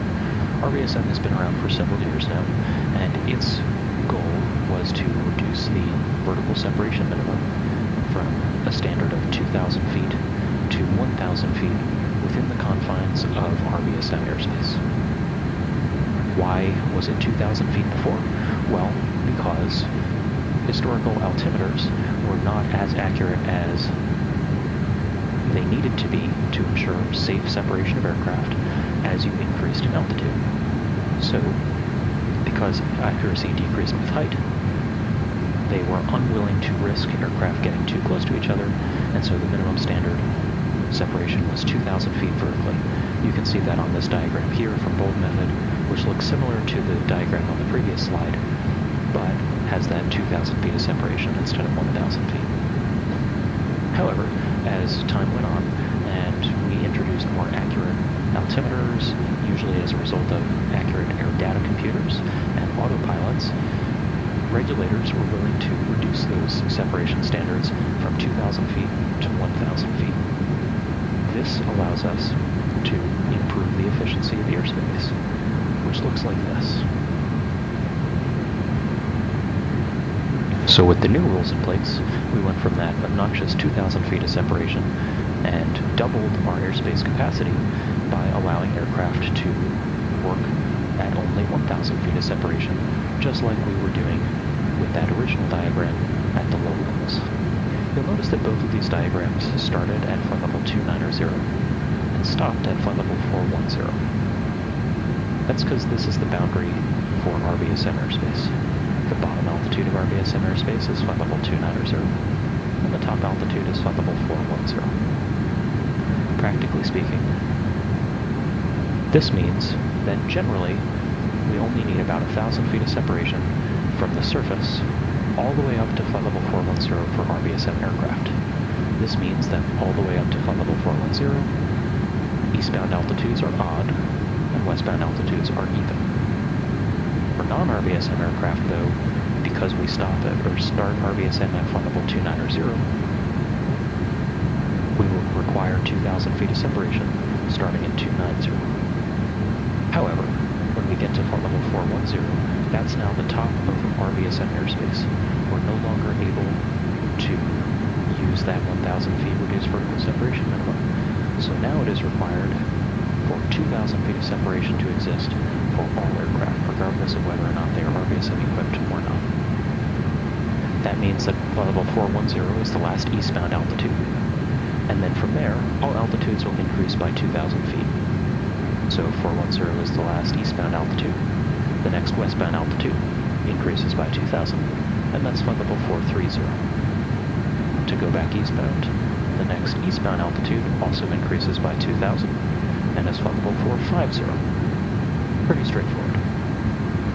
Most of the aircraft that you'll work with on the VATSIM network are RVSM equipped. Certainly most modern airliners have that capability, and so you are generally speaking going to comply by the rules that are displayed now, meaning 1,000 feet of separation from surface to 410, meaning east odd, west even, and above 410, 2,000 feet of separation, meaning 410 odd, 430 even, 450, or odd again. There are some other considerations that you might need to include, and we'll talk more about this when you are assigned your subdivision, and talk more specifically about local procedures. First is the lowest usable flight level. That is again in the .65, section 454. Minimum en route altitudes in 456. And then this is one of the most local things, routing restrictions. There are often preferred routes, as you'll learn both at your subdivision and during the USA Academy component of routing. And on these preferred routes, sometimes there are altitude restrictions. These restrictions sometimes apply to a general geographic area or just a specific route. For example, in Florida, between Miami and Jacksonville centers, instead of having an east-west rule, they generally have a more north-south rule because most of the traffic is flowing north to south or south to north, meaning that the number of crossings that exist east to west are lower. If you get assigned to Jacksonville or Miami centers, or maybe even Atlanta Center, then you'll spend more time learning about that particular rule, but similar rules exist elsewhere. Another item that might affect your IFR cruise altitude are traffic management initiatives. Traffic management initiatives, as you'll learn in the Academy and once you reach your subdivision, are used to manage the flow of traffic. These are usually employed on Batson during events or other high traffic volume periods. When traffic management initiatives are in place, sometimes routes will be established that are only allowed to climb to a certain altitude, a capped altitude. This allows traffic managers to make sure that aircraft are flowing the most efficient way possible. Because we are allowed to use vertical separation in addition to lateral separation, because we have the third dimension of altitude, they'll often use this to improve airspace capacity. And then the final item is operational advantage. This refers generally to operational advantage outside the confines of any of these other considerations. If you remember from the original regulation that we discussed, all ATC is responsible for assigning altitudes to aircraft operating under IFR. So, if it is operationally advantageous to assign an aircraft to different altitude, that is within your purview as an air traffic controller. But as you get started, try to stick within the confines of what we're teaching you in the Academy and what you'll learn at your subdivision moving forward. As you develop in your experience, you'll begin to see what altitude can do to improve operational advantage.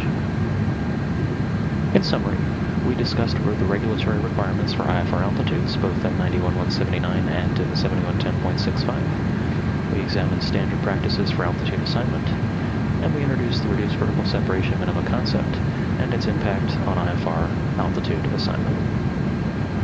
We hope this helped you understand and helps you prepare for your Academy exams. We look forward to seeing you on the scopes.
God, I already forget.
I think I messed that one up too.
Oh my god. Keep messing this test up, y'all. This shit's pissing me off. I'll cheat my ass off at this shit.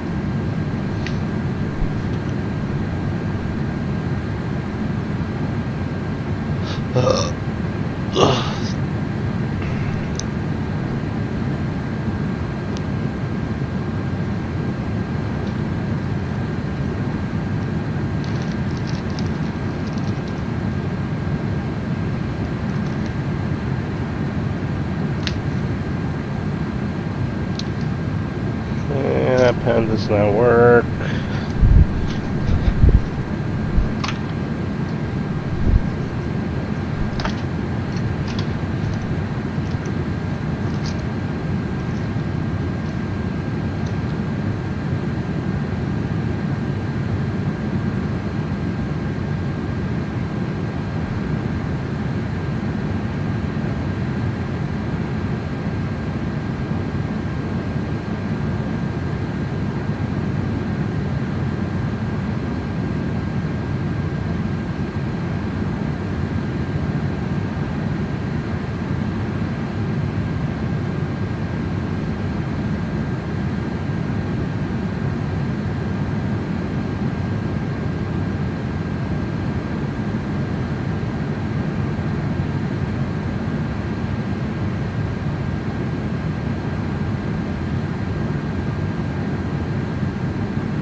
Damn, I only missed one of these.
Alright. One more time on this bitch and I give up.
Bro, I got one question wrong. What is going on?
Oh my god, bro.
Please, for the love of God.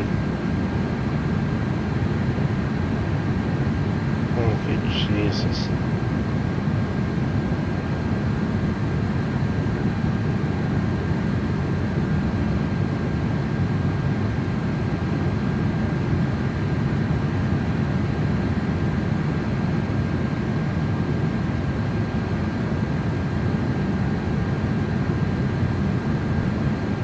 How much longer we got? We can't have too much longer. We got 2 hours. We're at 29%. Should be pretty good there.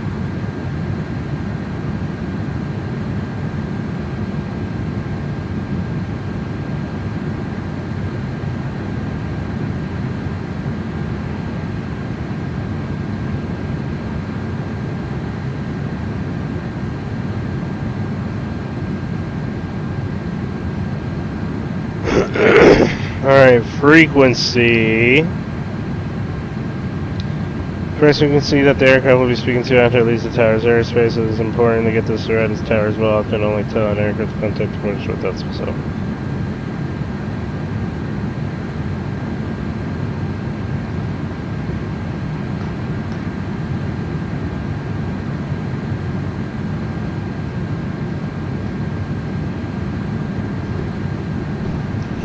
are expected to operate as a top-down service. It's on the liner, size reasons, center lines is a question. There's not a pressure line,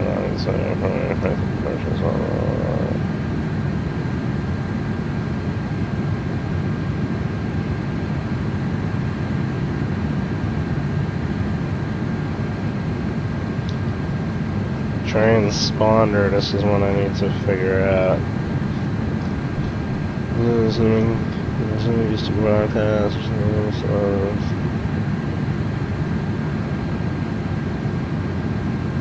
Code range is set by local policy. Okay.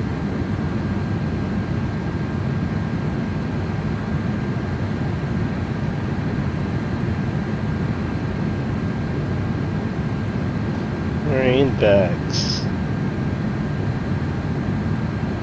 File elements, craft correct, say the read back correct.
Said how many?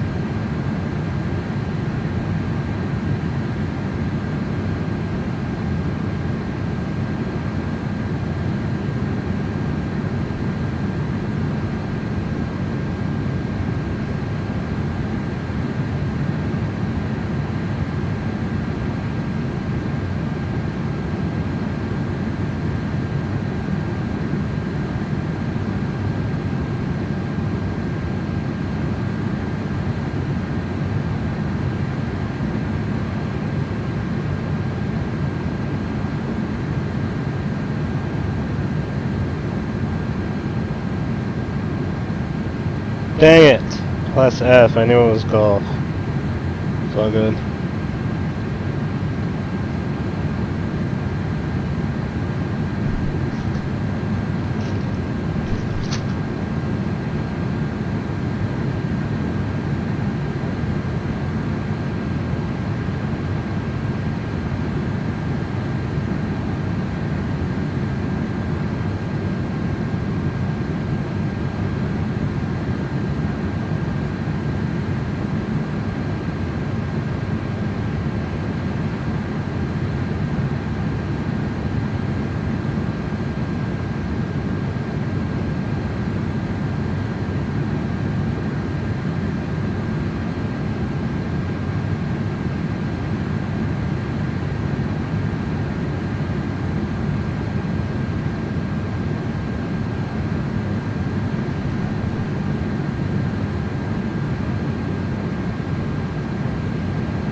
Limburg Clearance Delivery, good morning. This is Cessna 232 Charlie Tango. We are VFR to Palm Springs, 9,500 with information, Zulu, negative flight following.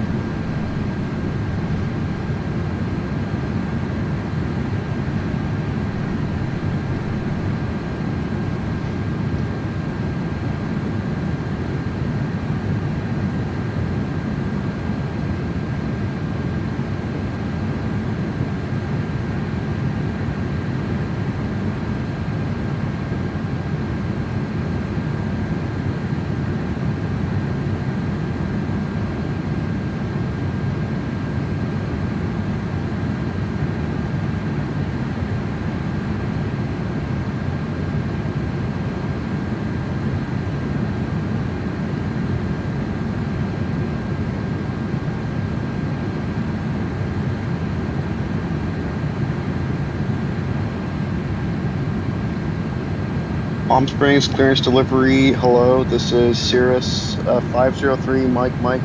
We're on the ground at Palm Springs. We have information Echo, and we are Cirrus SR22 Slant Golf, and we're VFR to John Wayne at 8,500.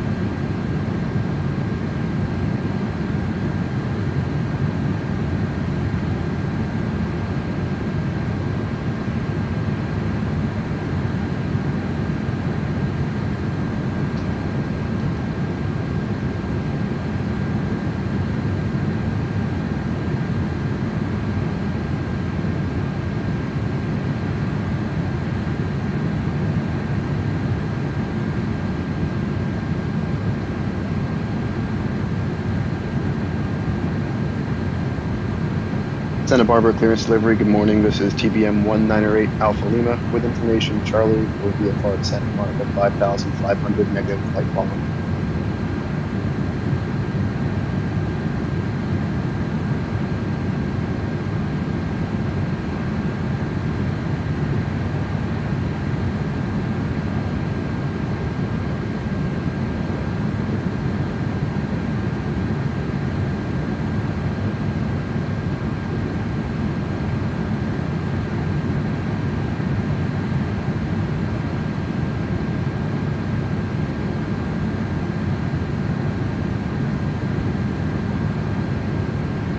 Say that again, my guy.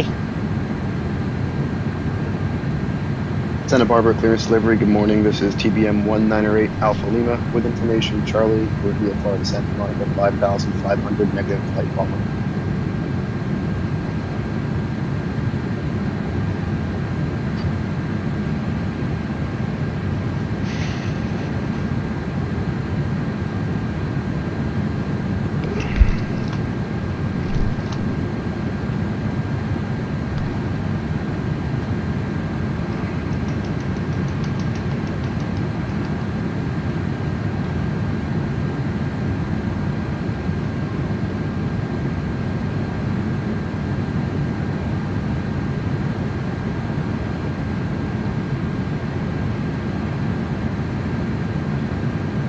Complete. Oh, I didn't see this. Oops.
Damn it, I missed one on this one. Shit.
Yes. Alright, we got it.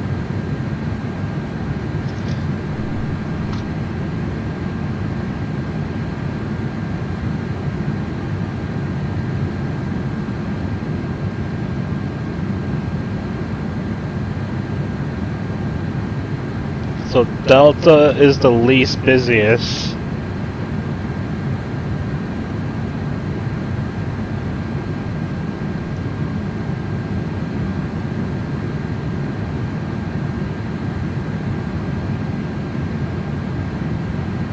Charlie is second.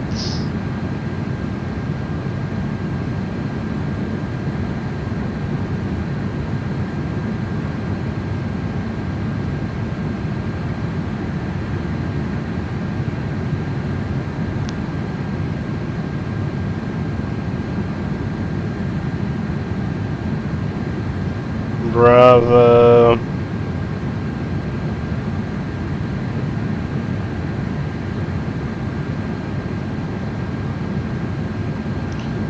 Is the busiest on that one.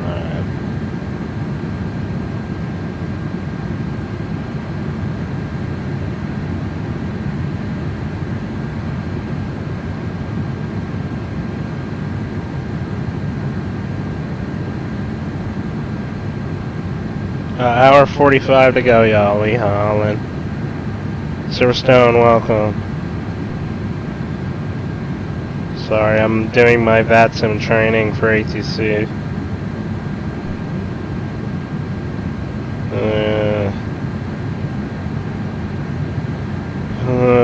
Basic VFR weather minimums. My pilots require ceiling of 1,000 feet or greater. 35 miles or greater. So VFR ceiling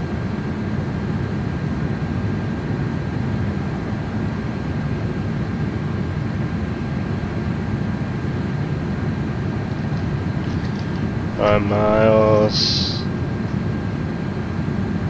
Under weather conditions lower than the controller should have.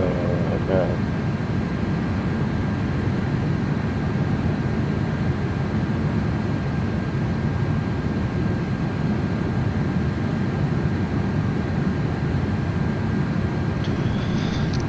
As we have our departure, but with something called flight plan, this request may come in the form of radar services.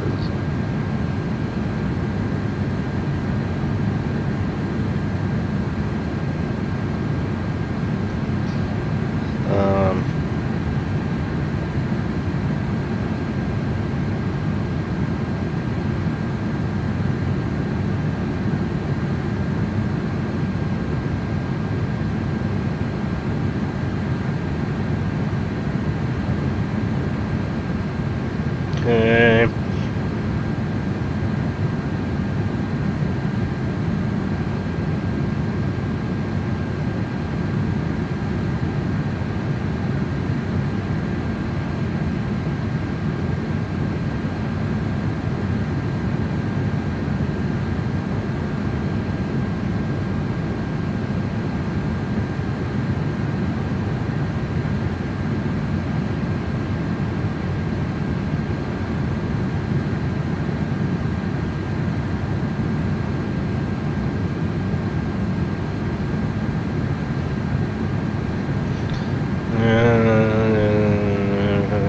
Advisories.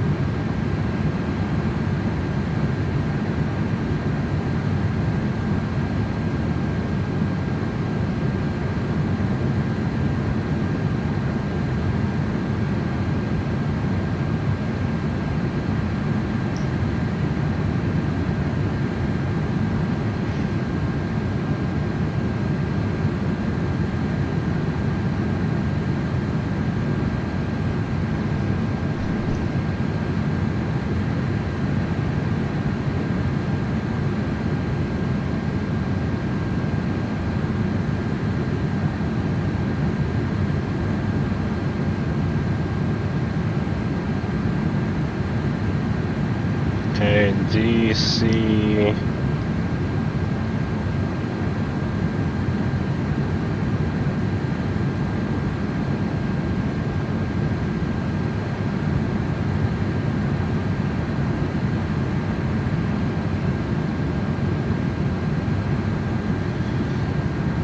Okay, you can, but not required. Okay, that makes sense.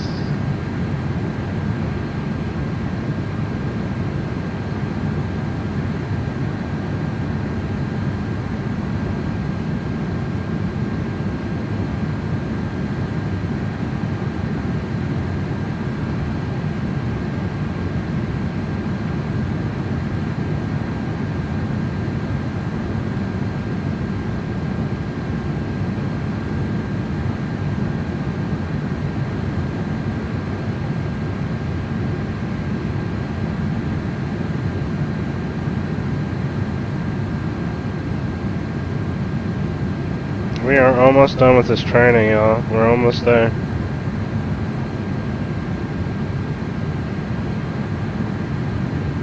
Got 2 sections left.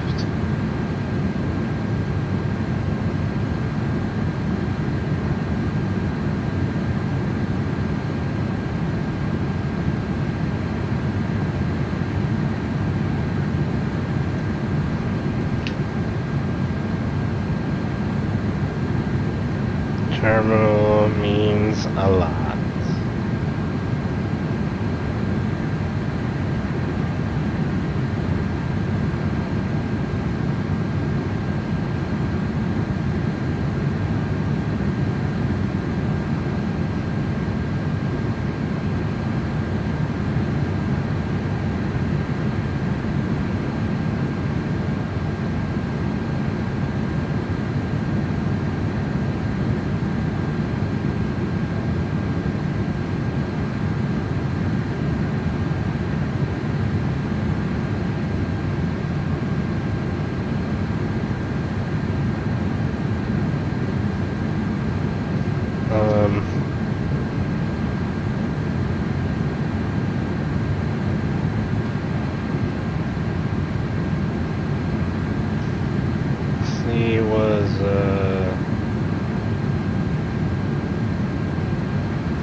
See and be seen.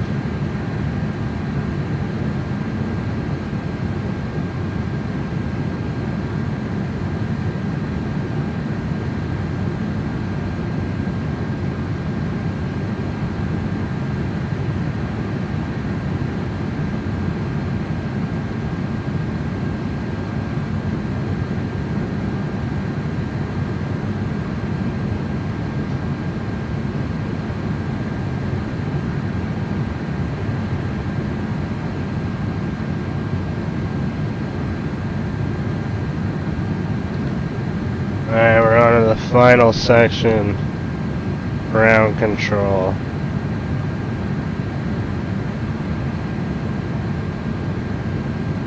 Welcome to the first lesson of ground control. By the end of this lesson, you should be able to identify the responsibilities of a ground controller, distinguish between active and inactive runways, and how to work with operational requests. The ground controller is primarily responsible for all movements on the taxiways. Some taxiways are controlled by a local controller, so check your facility SOP to see the ground controller's area of responsibility. The ground controller will most often taxi aircraft from the runway to the ramp, and from the ramp to the Oh, brother, it's just practice. Come on, get back in there. Active runway is Don't be scared, bro. A lot of these guys are just, they sound like they're mean, but they're not. They're talking fast. They got a lot going on.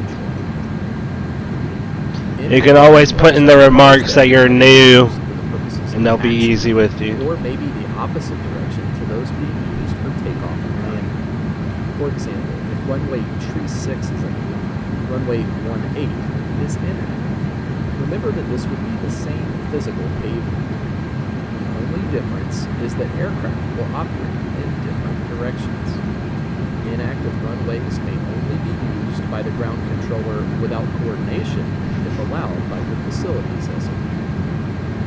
Closed runways generally are not used at all, except at selected crossing points. This is common in the real world for maintenance issues. Closed runways may also be designated as available for taxi if the runway is going to be closed permanently but hasn't been decommissioned yet. A runway that is designated as closed and available for taxi may be used by the ground controller only if permitted by facility SOP.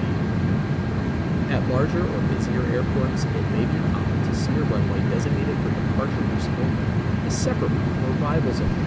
This is often done to increase the efficiency of an airport. Unless otherwise coordinated, departure should only be taxied to the designated departure runway.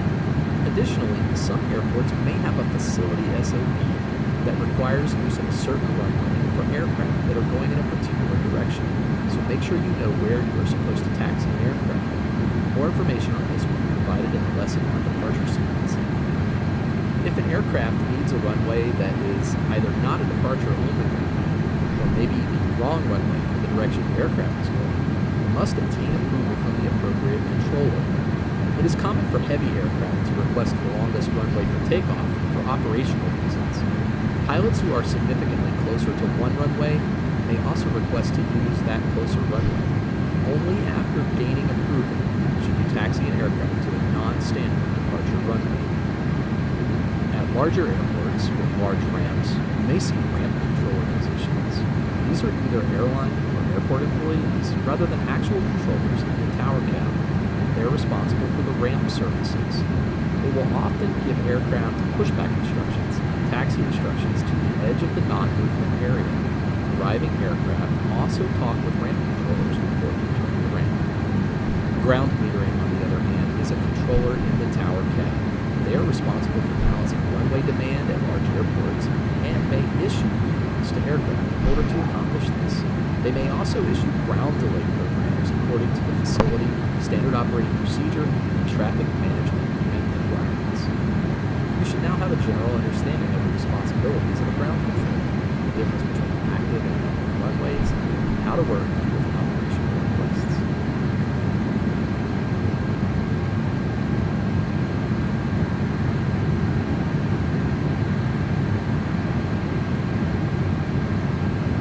How we already have a freaking quiz? Which of the following are not the responsibility of the ground controller? Accident, accident, runway, issue pushback instructions.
Oh my god, which one did I get wrong now?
There is no way. So this is wrong, this is wrong.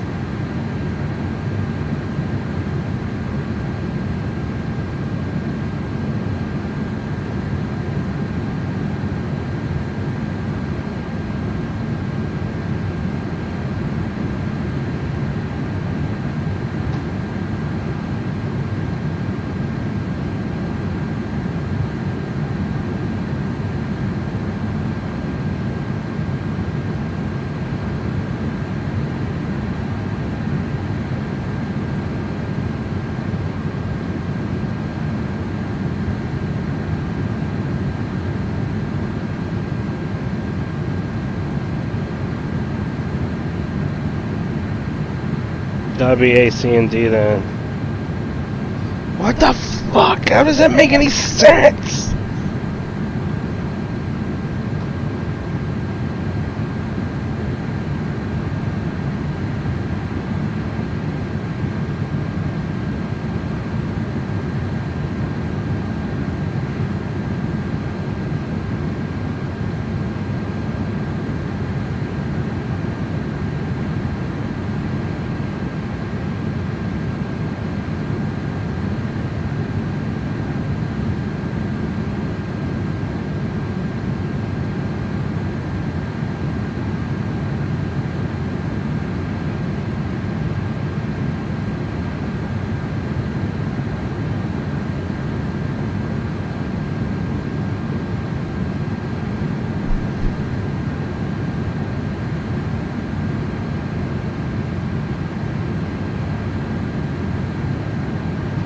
So of course it does.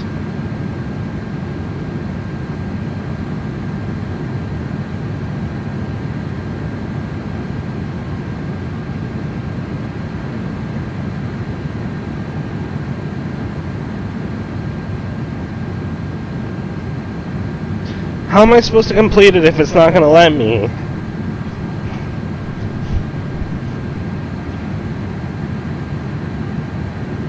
I've literally chose every freaking thing.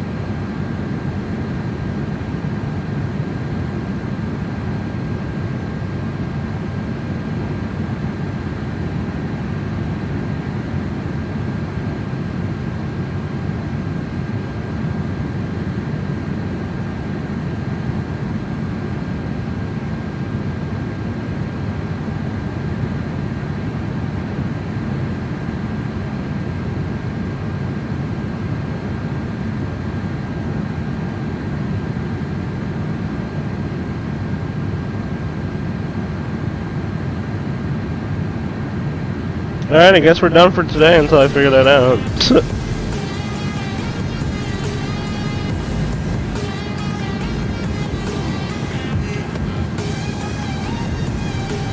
It's literally saying the answer is wrong when it's showing me the right answer. It's great. Love it.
My God, I'm pissed off about this.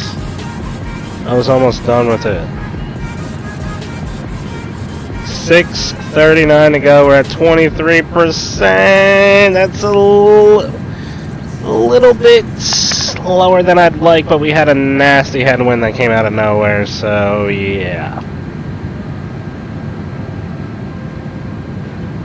The freak is going on with the map here?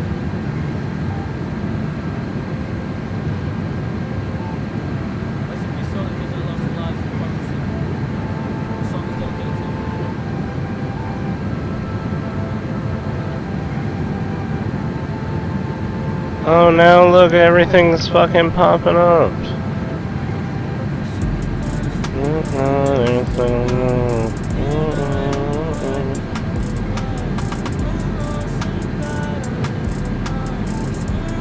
Everybody's seeing an American Airlines plane out here like, what the fuck? Yeah, mother freakers.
What is this? Oh, I was like, what the heck playing right now?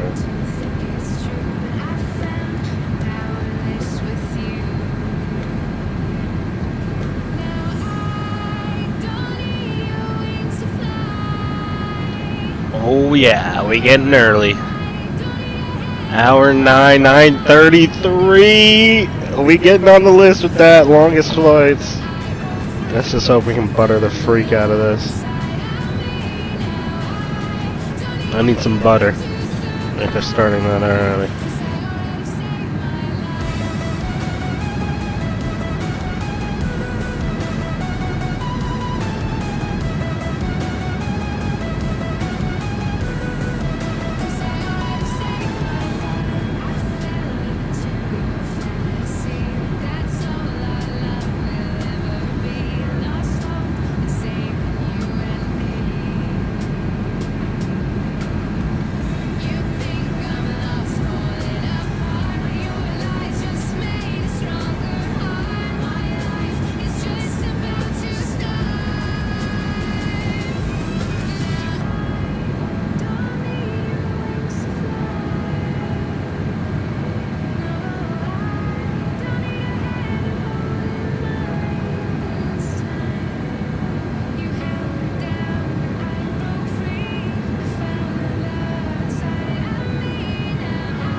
Alright, well, we got tower on and ground, so we'll get a little bit of taxi, a little bit of tower action. I should probably check the ATIS.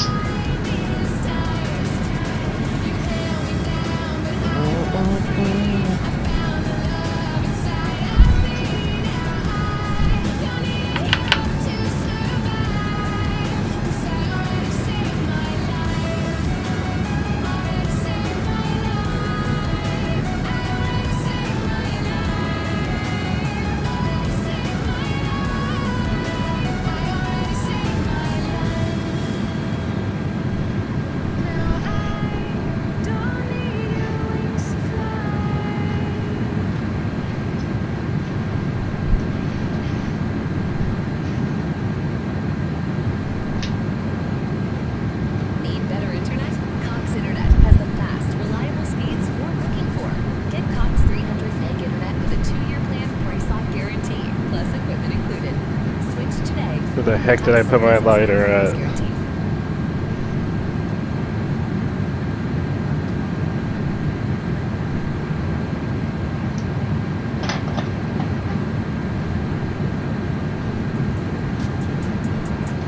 I want to change the song.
Alright, our arrival is correct.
Let's not be going off route here. I don't got time for that. Where's that 747 though? Oh, he's back there. I'm way ahead of his ass.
Alright, 20%, 500 miles. I think we're good from there.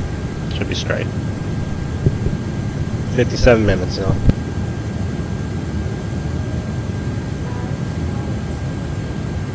Discover great savings when you shop Kroger pickup or delivery. Like right now, you can save $20 on your first online order when you click your digital coupon.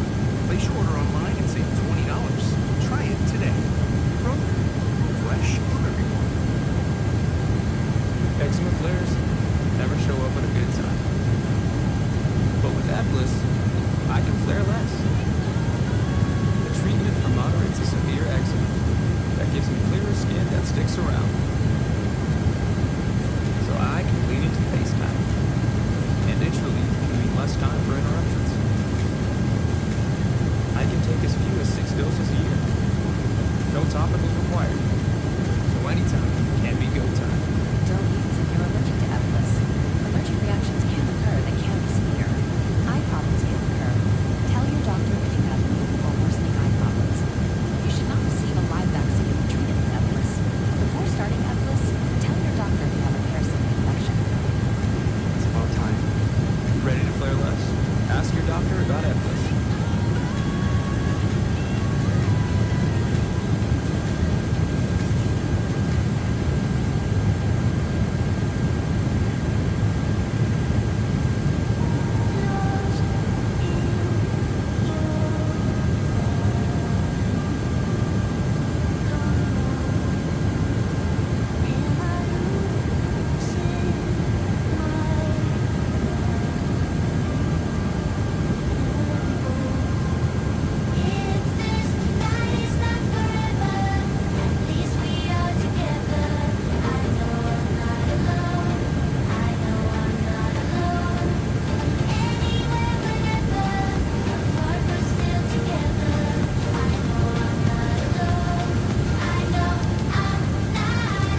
guys.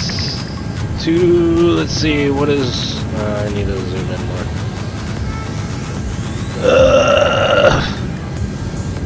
We're getting close. Tower is still on.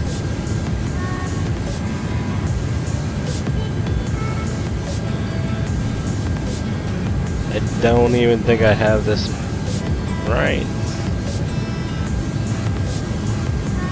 2.7 from my god.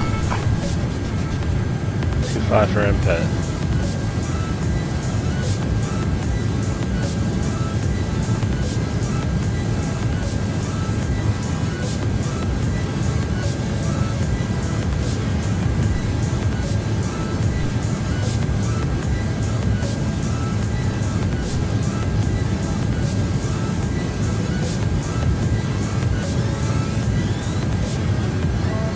Nine hours and 23 minutes, y'all. That's insane.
Magog for 2.7. We got M-Pit for 2.5.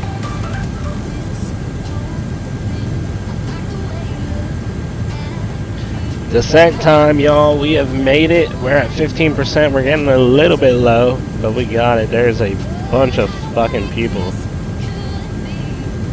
coming in here. How long have they been flying for? 576 miles.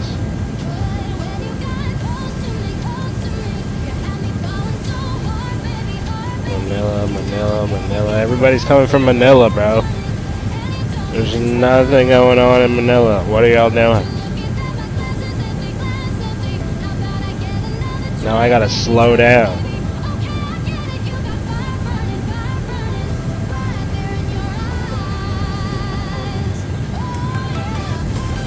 Oh, they're all going talk. Never mind. Now get out of my way, please. There's one of them going to Hong Kong.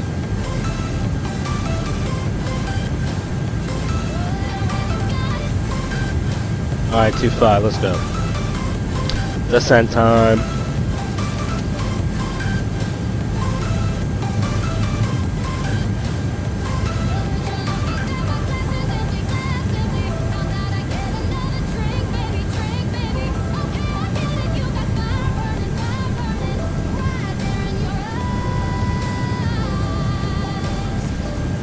Oh my gosh, y'all, 2 o'clock in the morning.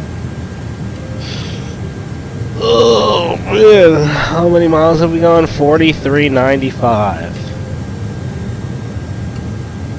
so far. Ladies and gentlemen, How did I get the... Are you landing yet? We are descending now, bro. How did I get the overhead? What are you talking about? What do you mean? Overhead bin or under the seat in front of you. Please turn off any electronic devices until we have arrived safely at the gate. Thank you.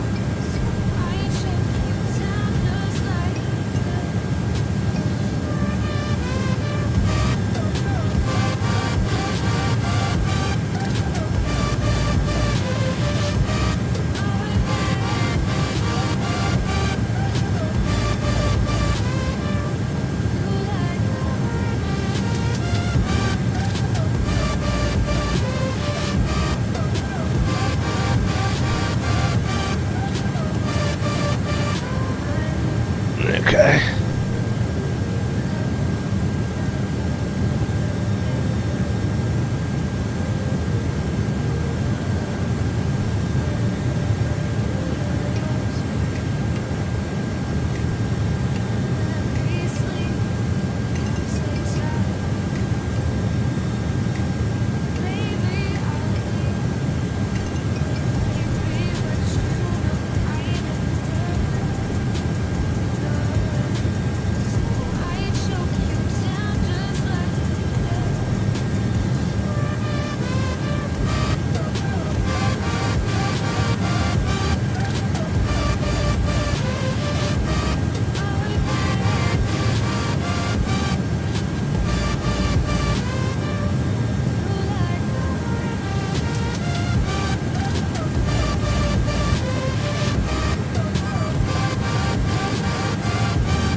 We are fucked. I can slow down here.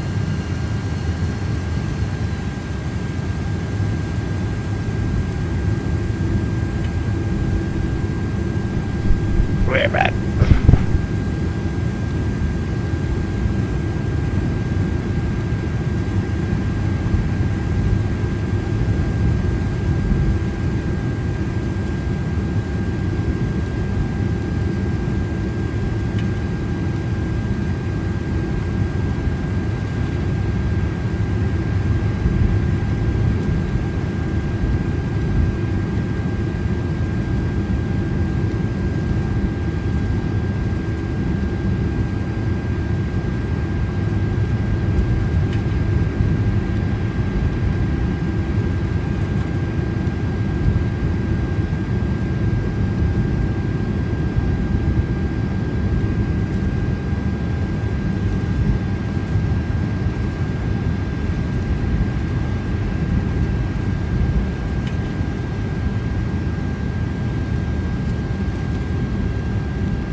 Yeah, we got it.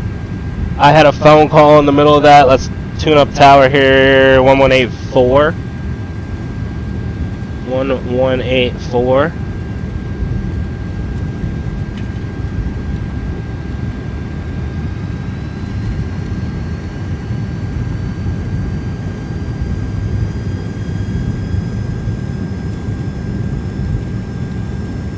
Alright.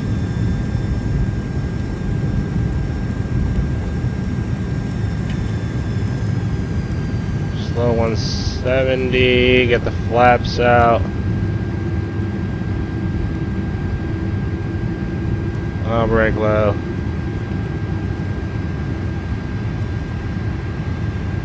$2,500.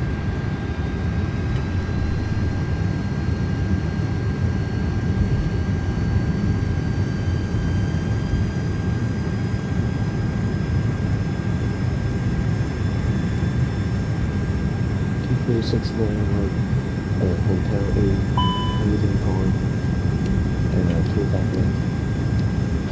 691 Tower, hello, confirm ready for departure. That's full. 691, surface wind 210 east, 1 knots, runway 25 left, clear for takeoff. Get approach going.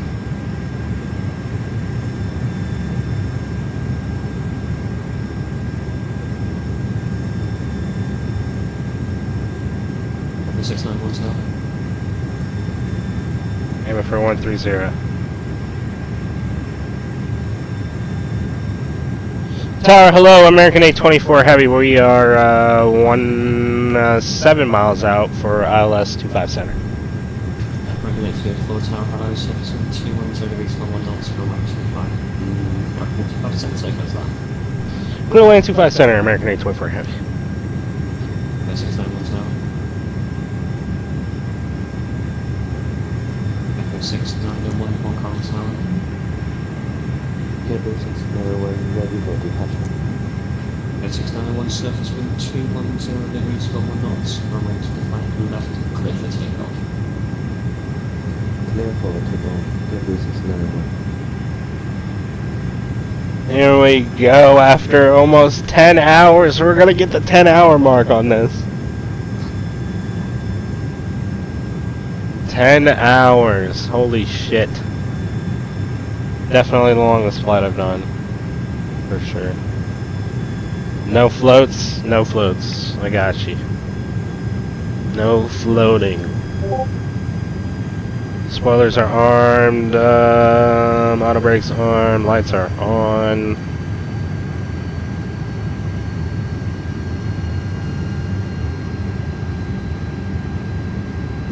Hong Kong Tower, good evening. Passing Island to 8, our hotel, and will fully share on Juliet M. A928 hello, behind the departing company 777 from Juliet 10, London Way, Royal 25 left behind. Line up and wait after the 777 passing an R280. I see him. I see them both. Oh, they just disappeared. Saw the 777 lining up on the runway, and they saw the plane behind it. Long flight. Yes, it was. Yes, it was, man. Started at 2 o'clock in the morning. Got a WASM crash right off the bat. And then just started on the runway. We've been good. So it is time. 2,500.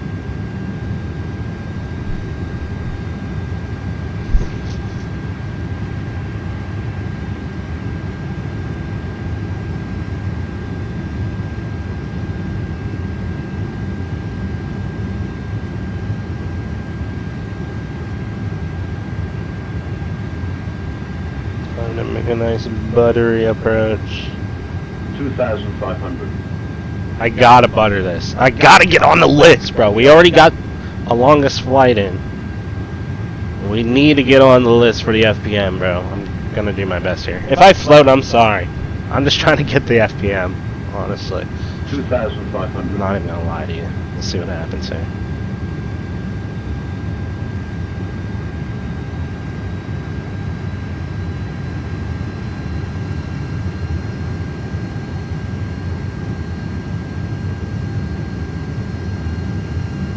Hello 691, nothing further, monitor advisory, meeting through this moment.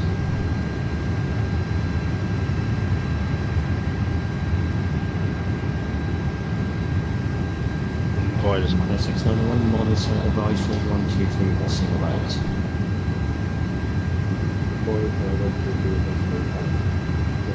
What the fuck? Hello 691, 1228. Hello 90, subsequent to 101, and that's 1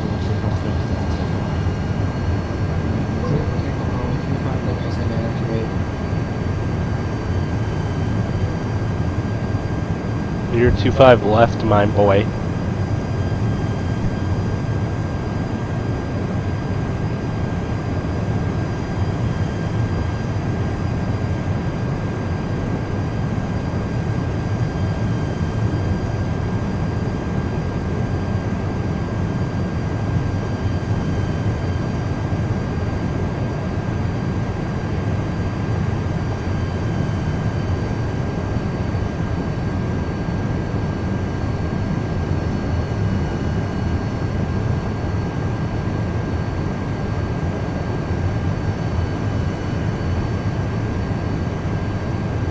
And we have plenty of fuel left too. Full load. Oh, I gotta slow down. 1,000. Okay.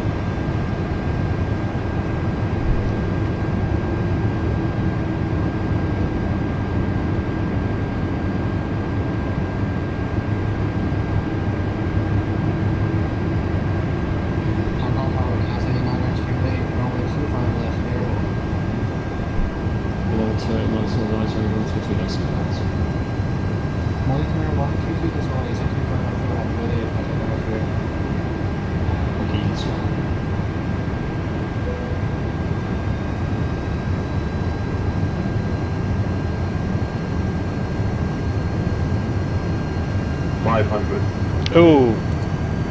Disconnecting autopilot. We got a little bit of wind shear there.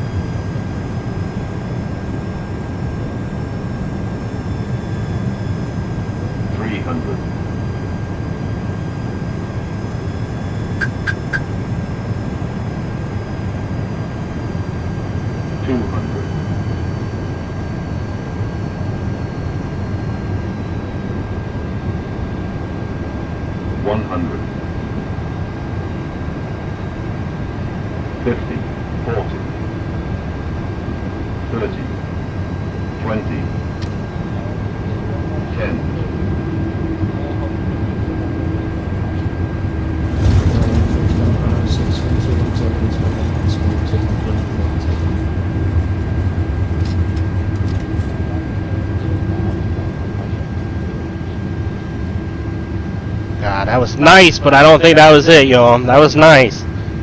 That wasn't it for sure. American 824, Alpha 6 left on Alpha. Alpha 6 left on Alpha, American 824.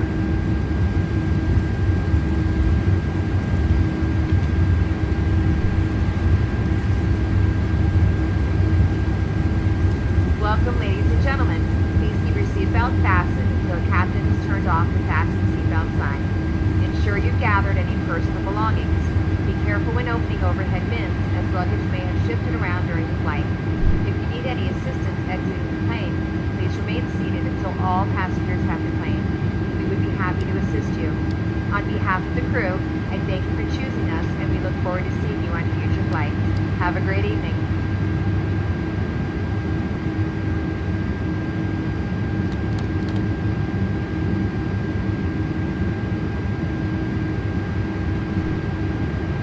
American 824, hold short Sierra, closing carrying on 2126.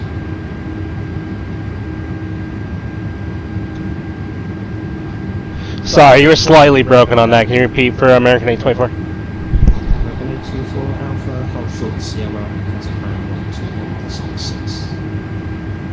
Alpha hold short Sierra, ground 121.6, American 824 Heavy. Thank you, sir. You have a great rest of your night, and see you next time. Thank you, sir.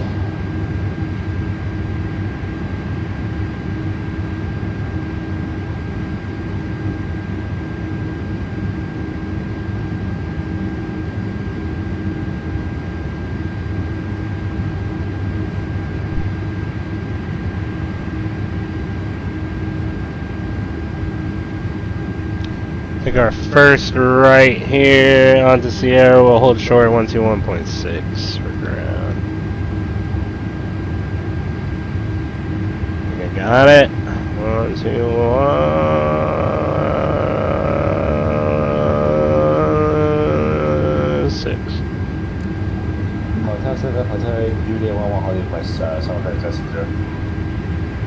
It was definitely some butter I laid down on that one, y'all, but I just don't think we were there, man.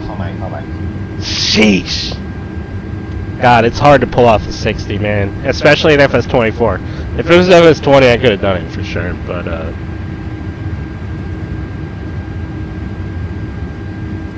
it's 24, no chance.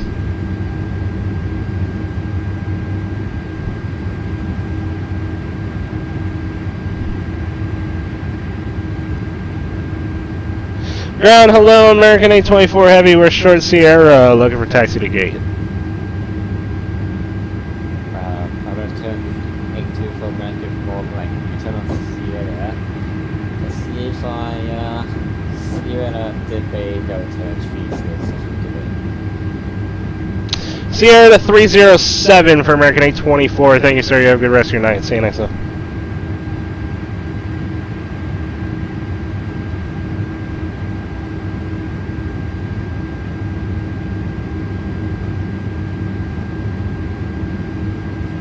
Falcon 060, where are you going?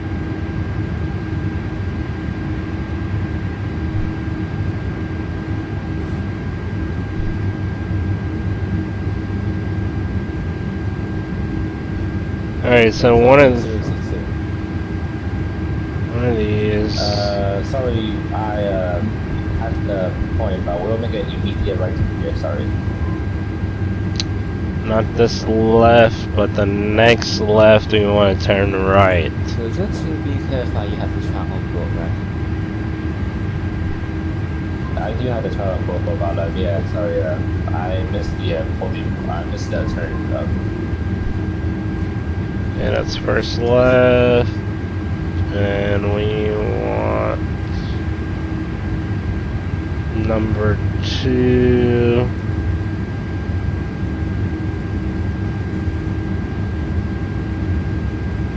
We bang our right.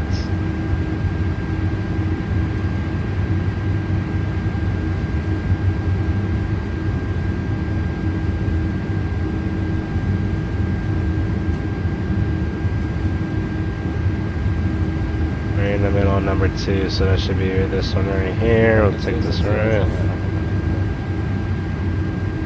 contact tower today. Saunders is 60. Contact decimal 4.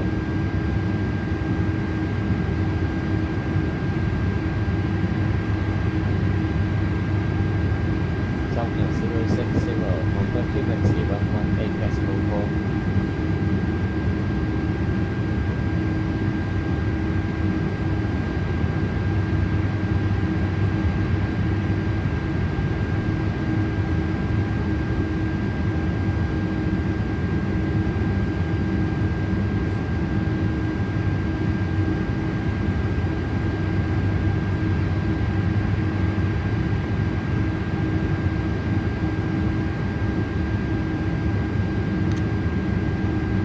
Boom! Let's see what we got, guys. What do y'all think? What do y'all think? What do we think we got on the FPM for that?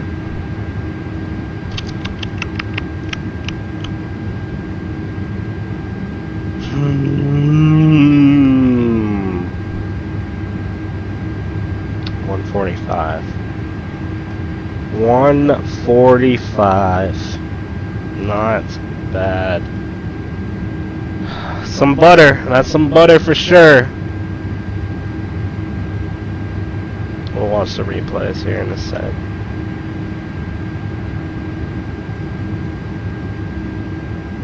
Didn't really float at all either.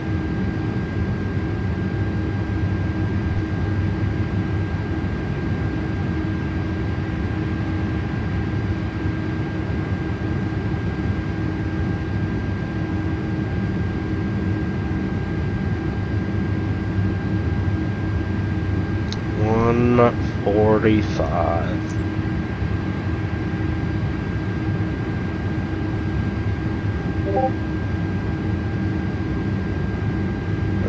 Get rid of this, get rid of this, get rid of this. And let's watch it. Hurry up and get to the back!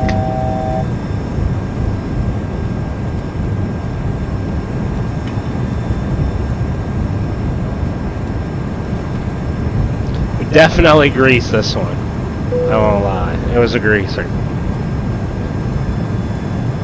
My lord. And we pulled the 4 FPM last month at the end of the month, which was really the beginning of the month, which should have been on this one, but it's not. But, we pulled the 4 FPM in the A330, so I don't know. Well, I can't have to do it again. Like, 4 positive. We were going uphill slightly. Very slightly.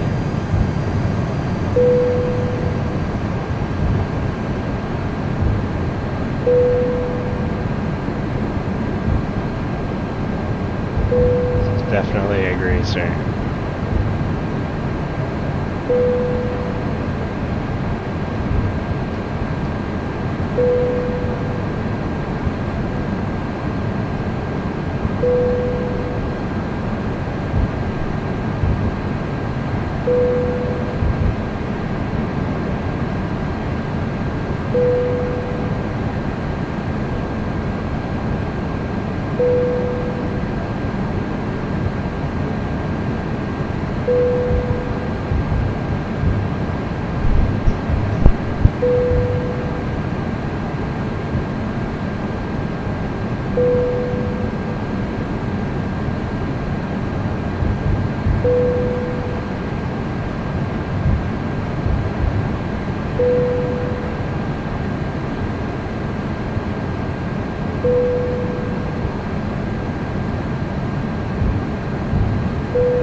Alright, let's check it out from outside. That was a pretty good one.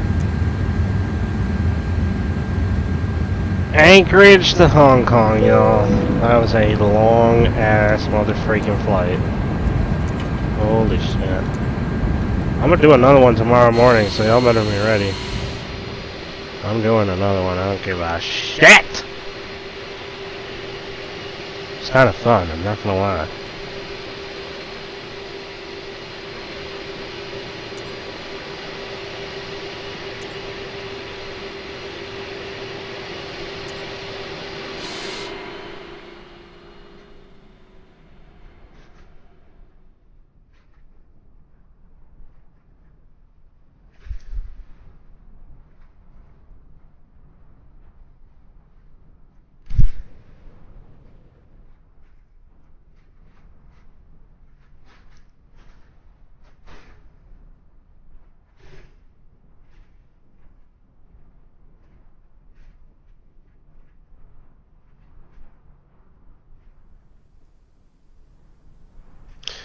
Why do I feel like I'm moving slow?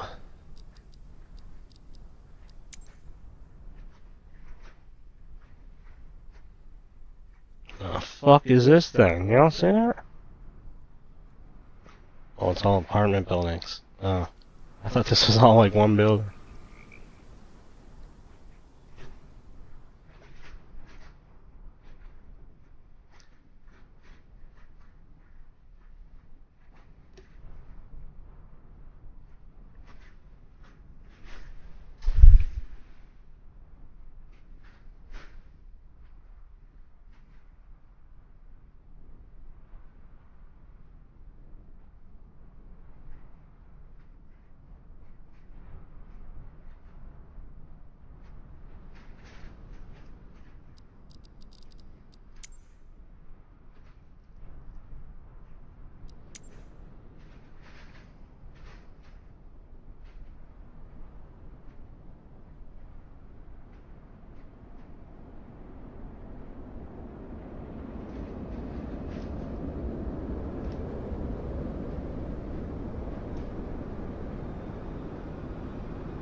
Oh my god, we had 9 hours and 56 minutes. I'm beating Logan tomorrow. We need 11 hours. Fuck. It's gonna be crazy.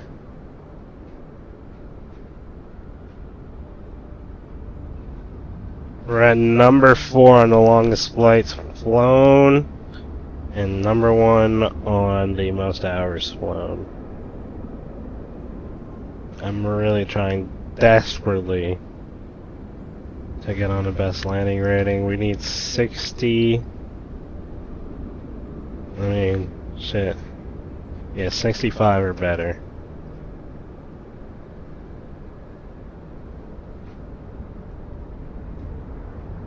Is this replay going? It seems like it's not even moving.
Here she comes, Anchorage to Hong Kong. Holy freak.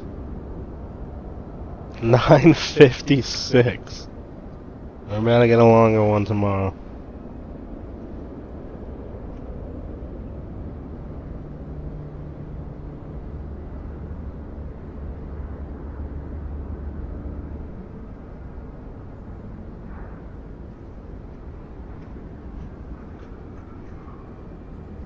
Hello?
Moving a little bit slowly there.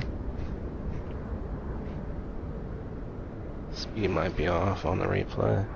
Looks like the speed is off.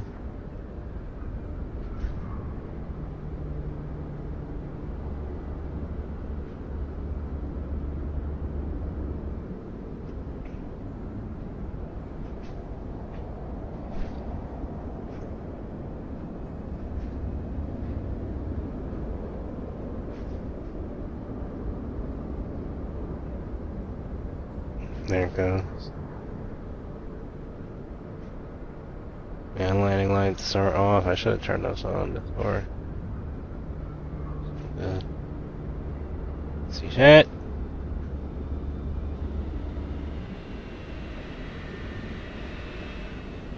Touchdowns right there. Butter.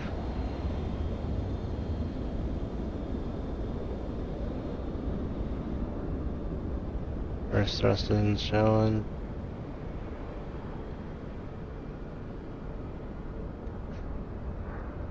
There it is, folks. 9 hours, 56 minutes, wheels up, wheels down. Anchorage to Hong Kong. I hope y'all enjoyed that flight, y'all. That was a free flight. With American and the A330-300. I might have another one for you guys later on tonight. Something short. And then, I'm gonna do the same thing tomorrow. But I might try and find a real flight somehow. Do my best to figure it out. So we'll see what happens. And hopefully I can fly an actual long-haul plane. I want something bigger. More buttery.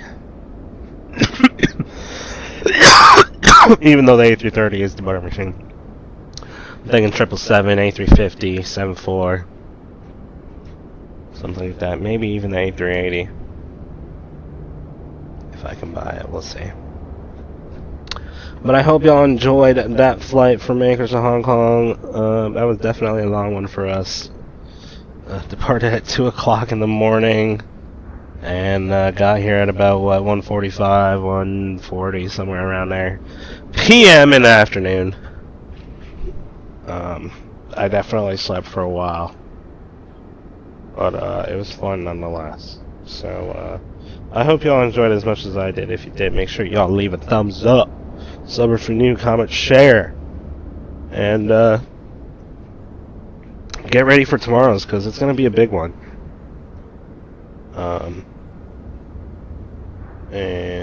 Yeah, GG, bruh.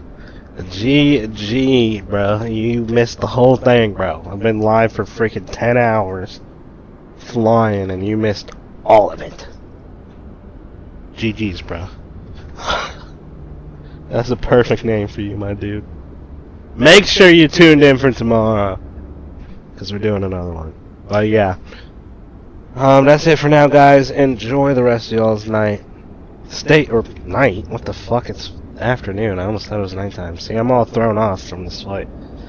Enjoy the rest of y'all's day, night, whatever, afternoon, morning, I don't know. Stay safe out there, and as always, peace. The freak.